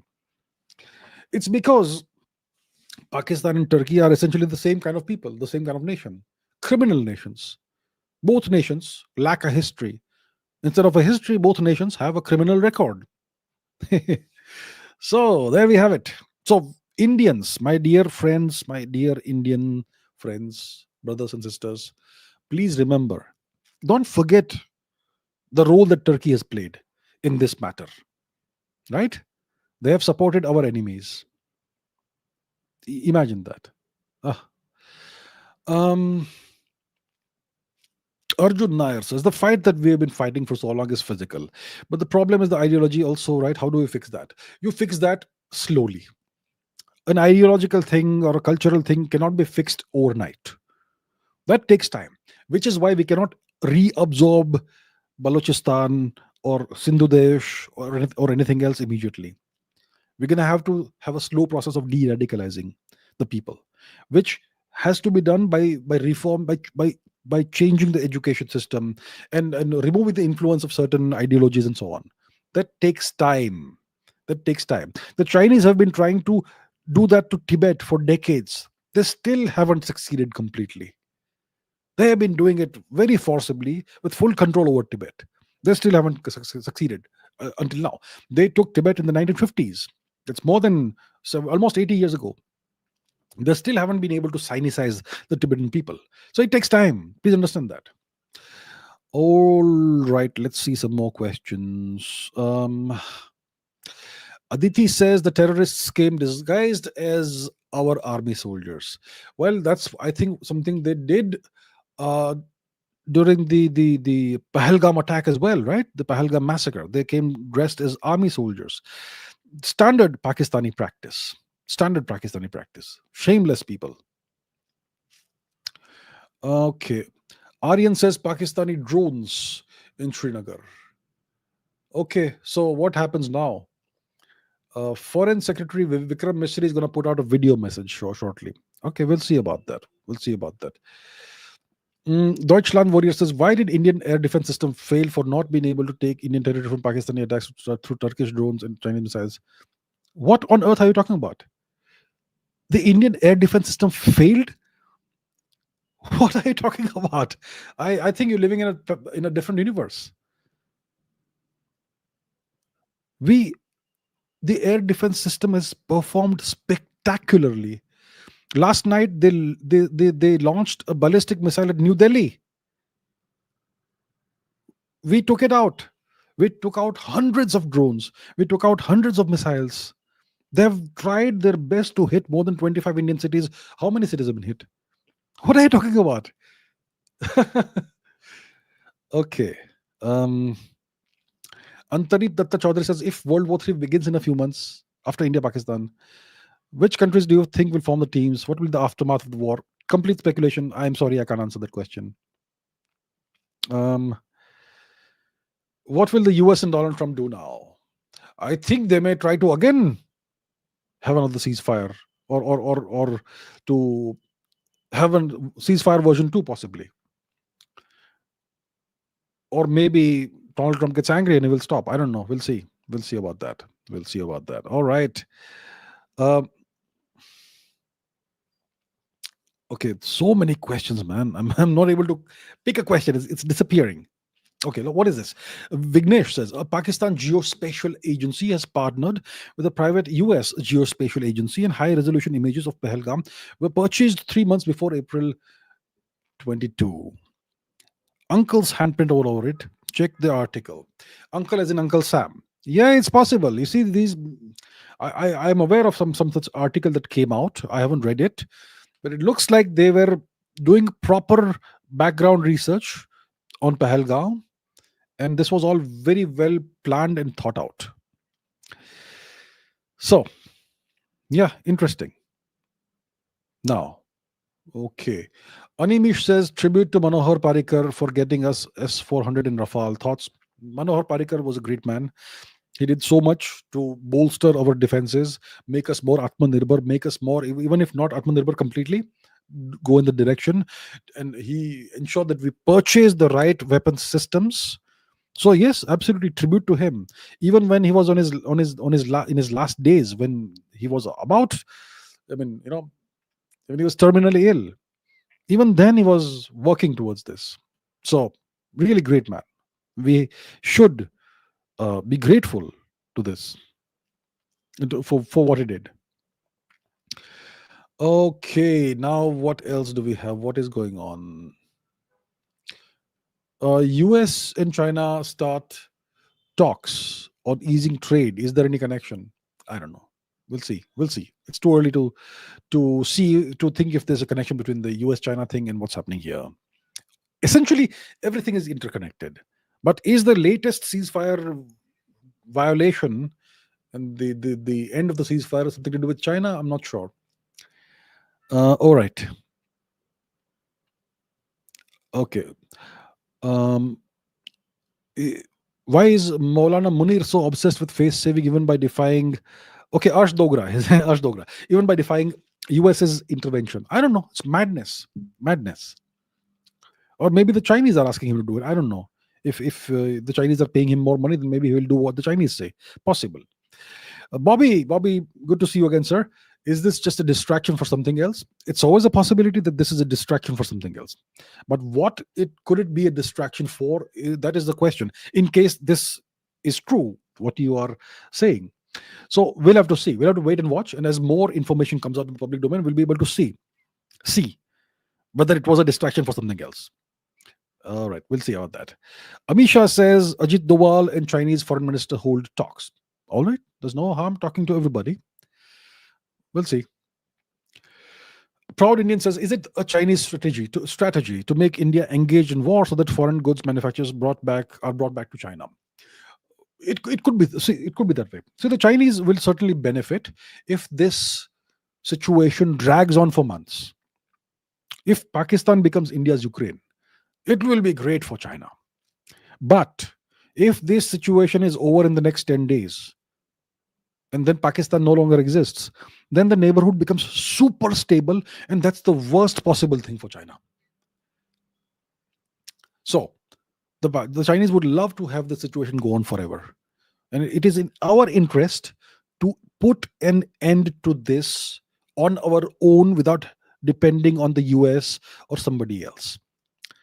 So yeah, if this continues, it's great for China and it will be bad for India. So we have to act decisively now. That's what we need to do. Harsh Chauhan says MEA briefing in a short time. All right, we'll see about that. Then we will have some more information as to what happens. Now, what do we have? Okay, Sergeant Skyland says India has Russian arms. Are these Russian weapons superior to the Chinese arms that Pakistan has? I heard that Russia did not want to sell the S-400 to China. Well, the Chinese also have the S-400. And the Chinese would have really wanted Russia not to sell the S-400 to India. And I'm sure that privately they must have applied pressure on Russia to not sell the S-400 to India. Clearly. The Russians resisted the Chinese pressure and sold the S-400 to India. All right. So the S-400, I think it's one of the best air defense systems in the world. And then coming to the other part of your question, India has Russian arms, and the Pakistanis have Chinese weapons. I think Russian weapons are superior to Chinese weapons. They're superior. So whatever weapon systems we have a melange, a mix of various kinds of weapon systems. We have the French fighter plane Rafale, we have the French Mirage, we have the Sukhoi 30 MKI, which is the Russian system. Um, we have the MiG 21s, which is Russian. We used to have the MiG whatever Foxbat, which is now retired, which is again Russian.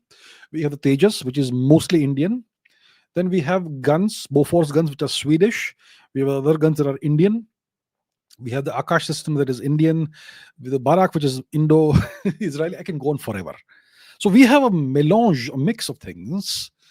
Um, and overall, it's superior to what the Pakistanis have. So that's great. I think Vikram Misri, our foreign secretary, is now giving some kind of a statement. We will see. I'm sure my viewers will let me know what happened. Okay, what else do we have? Ani Mish says, will we have a live stream tomorrow? Yes, we will have a live stream tomorrow. Same time, 8 p.m. tomorrow. I'll do that. For sure. For sure. So yes, Animish, we will do a live stream tomorrow. Dave Converse says, what are the possible end states of this situation? Okay, let us consider the scenarios. What can happen? We had a ceasefire. We had agreed to the ceasefire under US pressure, let's say. Now the ceasefire has been violated. The question is, what happens now? One scenario is that President Trump again pressurizes us to take the ceasefire, and we give in to that. That is not a good option for India. Second option is we continue the war. In case we continue the war, we have to achieve our geopolitical objectives, which means we have to take back POK, and we have to completely, we have to inflict a permanent defeat on Pakistan, a comprehensive military and political defeat in Pakistan. And that defeat should be such that it will cause the end of the Pakistani military and the dissolution of Pakistan. That is what needs to happen. So I think the best possible scenario right now in the next 72 hours is that we take back POK. The worst possible scenario is that we again agree to another ceasefire, which would be bad. So we will see. We will see. I think Mr. Vikram Misri, our foreign secretary, probably is making a statement right now. He says that the Indian forces have been given orders to respond strongly to Pakistani violations of the ceasefire. Apparently, that's what he says, and we'll see. And we'll see what happens. So ceasefire violations are happening, and the government seems to be holding Pakistan accountable. It's been a very brief statement, so we will see about that. And let's see. I'll keep an eye on this thing. Okay. Anjali says, is it possible that China or the US was only involved in breaking the ceasefire? Is it so? It's so weird that the US said it's none of their business, and then they are stepping in, and then the ceasefire is broken in a few hours. It's see, the US always does this. When you are a super powerful nation, you can change your mind at a moment's notice. Others will call it hypocrisy, and they'll say we can do it. So why do we do it? Because we can. Genghis Khan used to say, why do I conquer? Because I can. That sort of thing. So it is the privilege of the powerful to be able to act in a hypocritical manner. So yesterday, JD Vance says it's none of our business. Today, Trump says, I make it my business. And he imposes a ceasefire on us. So it's not weird. It's to be expected. The US will always behave like this. And we are not that powerful that we can say no to them at this point in time. Now is the other question is it possible that China or the US was involved in breaking the ceasefire? Look, the US wants a ceasefire. They want Pakistan to continue to exist so that they can have some leverage over India. So it is not in the US's interest for the ceasefire to be broken, but maybe it's in China's interest if they calculate that this could become India's Ukraine kind of situation or something. So I think more than the US, it is more likely that maybe China would have induced Pakistan to break the ceasefire, possibly. But we are only speculating at this point in time, but it's an interesting question. Interesting question. Okay, now, Luffy, Luffy said, okay, first of all, welcome to our new member. I really appreciate that, Parv Kumar. I never ever ask anybody to become a member, but some people still do that. So I really, really appreciate that. Thank you so much. Thank you so much. Now, there was this question by Luffy: what is Pakistani military smoking? I have no idea what they're smoking. Maybe it's very strong Afghan stuff, hashish or something. I don't know. Crazy, completely irrational behavior. Okay, geopolitical Dubai says the Chinese missile we recovered. We have recovered a Chinese missile. Yes. So, do you think the CCP will be worried about it? It's obviously bad for the CCP, for the Chinese Communist Party, because their technology is now exposed, and we will be able to study it thoroughly. Clearly, it's not great technology, but I'm sure there is something we can learn from that. Yeah. What sort of seeker does the missile have, and so on? So yeah, they'll be worried and concerned. And the bigger concern is that we will now share that with the United States. So Om Bekherekar says, can Pakistan get the S-400 from Turkey? I don't think that's possible. Uh, I'm sure the Russians have some safeguards in the S-400. I'm sure they have some safeguards. And even if the Turks sell it to Turkey, to Pakistan, they'll have to provide training and all that. You know, the S-400 is an extraordinarily complicated system. You need a certain amount of IQ to be able to operate that. It's very complex. I'm sure the Pakistanis are also as intelligent as us. It's not we're the same people genetically, but you know, to impart the training and all, it's very difficult. So I think it's unlikely that Pakistan can get it from Turkey. Now, let us see. Let us see. Let us see. Miss Trupti says they can't afford it to sell it to uh, Pakistan. Maybe. Okay, I don't know. Sarvjot Kaur says, is Imran Khan killed? If he gets killed, will there be a civil war? I think if Imran Khan is eliminated by the ISI or the military, then there could be a civil war in Pakistan. But is he? I mean, this rumor is circulating on social media for the past 2 to 3 days. I am not sure if that is true, if that is the case. So, so I can't answer your question because I don't have the information. But yeah, it's important to keep an eye on the Imran Khan situation. So all of us, we can do that. Okay, Aditya says our minister said that Pakistan has violated the ceasefire. Yeah, that's it. That is it. Now we do what needs to be done. Yeah, Mr. Misri has said that Pakistan has violated the ceasefire agreement. Um, and we have given free hand to our forces to retaliate in the appropriate manner, to respond strongly. We have ordered our forces to respond strongly. Um, okay, this is completely. We will not take this question right now. uh, what do we have? What else? Okay, what other questions do we have? I think we have gone way past 3 hours now, so maybe we should. Okay, Samrat says India's safety and security is paramount. India's safety and security are an integral component of India's national interest, and India's national interest always must be paramount for India. And the only guiding factor in our actions and the choices we make should be what is the right course of action considering our national interest. Absolutely right. So there we have it. Uh, Mayur says, is Pakistan capable and will it try to attack central cities other than near border, like various cities? Is it a concern? We should be prepared for all scenarios. And I promise you, we are prepared for all scenarios. So don't worry too much. Don't worry too much. Gaurav says, if India takes back POK, how will Pakistan occupied Kashmir citizens be reabsorbed? Are they also not radical? It will be difficult, but we'll have to find some way of doing it. But at least we have to take back POK. Because otherwise, the Pakistanis can keep claiming that the Kashmir issue exists. There's something called the Kashmir issue. There is no Kashmir issue. There's a Pakistan issue.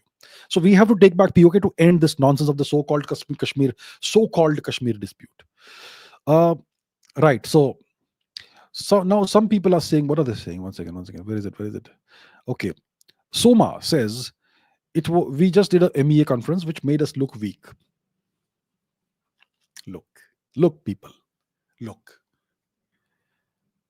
When the government makes statements, we have to be very careful to tell the world that, you know what, we are doing our best to have peace. We really, really want this ceasefire. Please, Pakistan, please understand. We want this ceasefire. We have to say this. Please understand, my dear friends, that statements that are made verbally are not the same as actions on the ground. And it is very important to make the right statements so that we can take certain actions.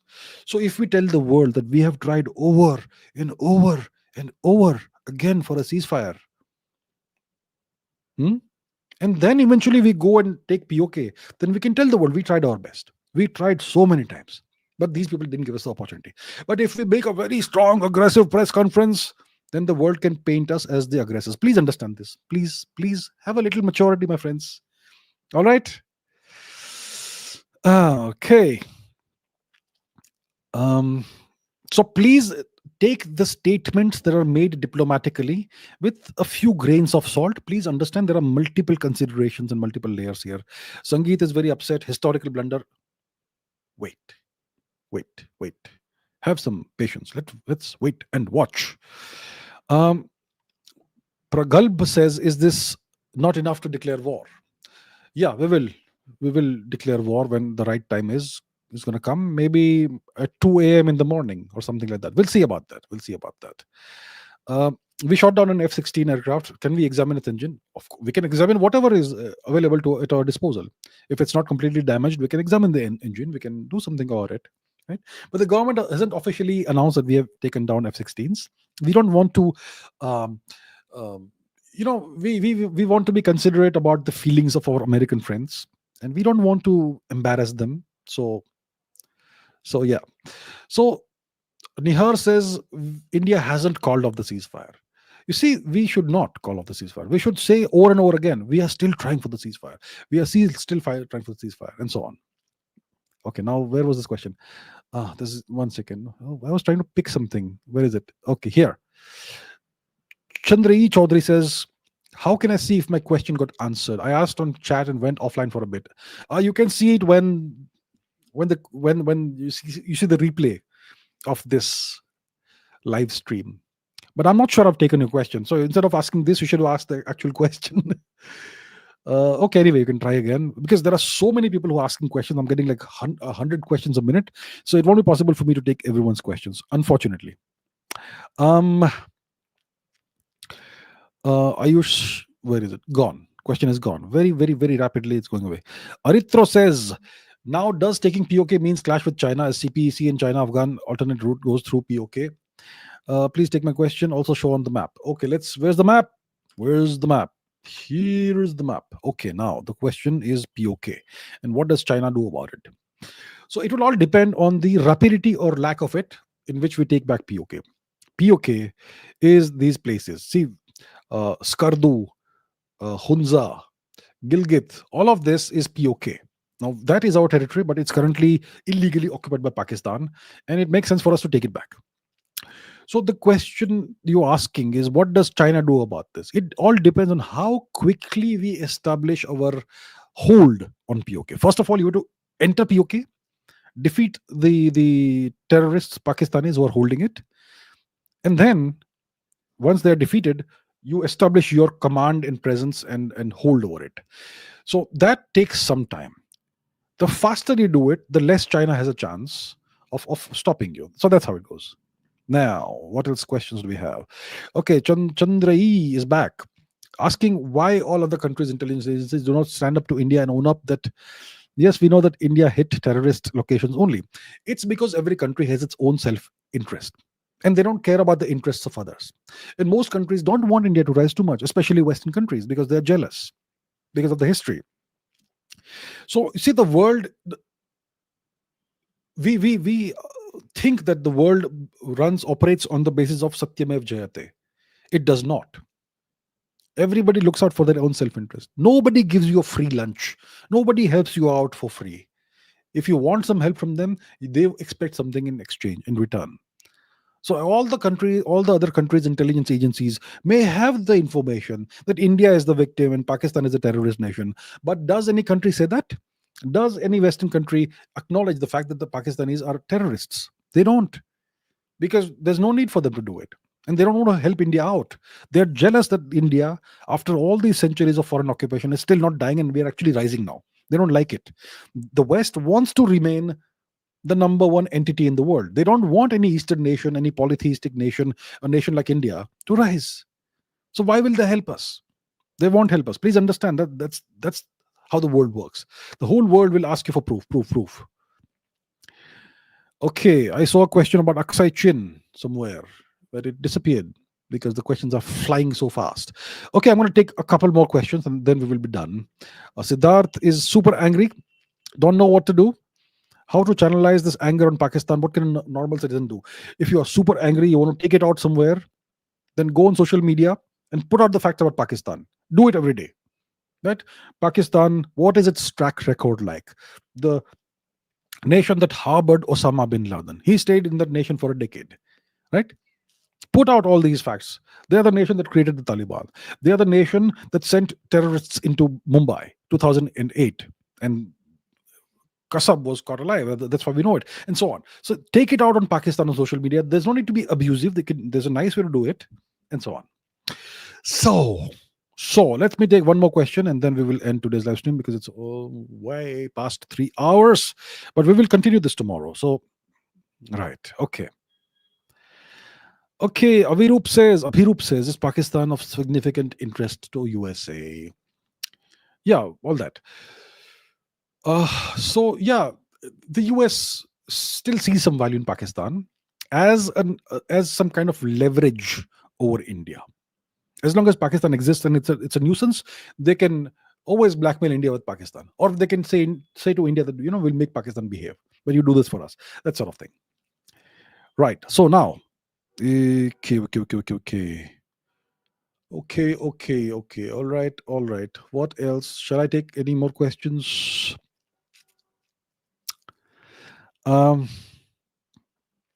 Jay Dikshit. Okay, this will be the last question for today. Jay Dikshit says, after taking POK back, what about Shaksgam Valley? How are we going to deal with China with that? We'll think about it when we come to that. First, take POK back. Shaksgam is in Chinese hands. We'll see about that. This is not the right time to take back Shaksgam or Aksai Chin. Not now. That we can do in the future. Right now, take back POK. We have to think about this as a long process, one step at a time. Focus on what you're doing right now. When you're playing cricket, you're playing one ball at a time, right? You should not think about next 15 overs. Think about the ball that's coming to you. That's how we do it, and that's what we need to do. All right. Okay. Apparently, Shahbaz Sharif will address the nation at 11:35 p.m. IST. We'll see about that. Okay, I think I can do this all night, but I need to stop at this point in time. So I'm going to end this live stream right now. Tomorrow, 8 p.m. India time, I'll do another live stream. I'm sure this situation is going to evolve. And who knows what we're going to see tomorrow morning. So we'll see about that. Okay. So I'm going to end it over here now. Thank you so much for all your questions. And I will see you all tomorrow. Thank you so much. Stay positive and support your nation. Thank you so much. I'll see you tomorrow. Bye.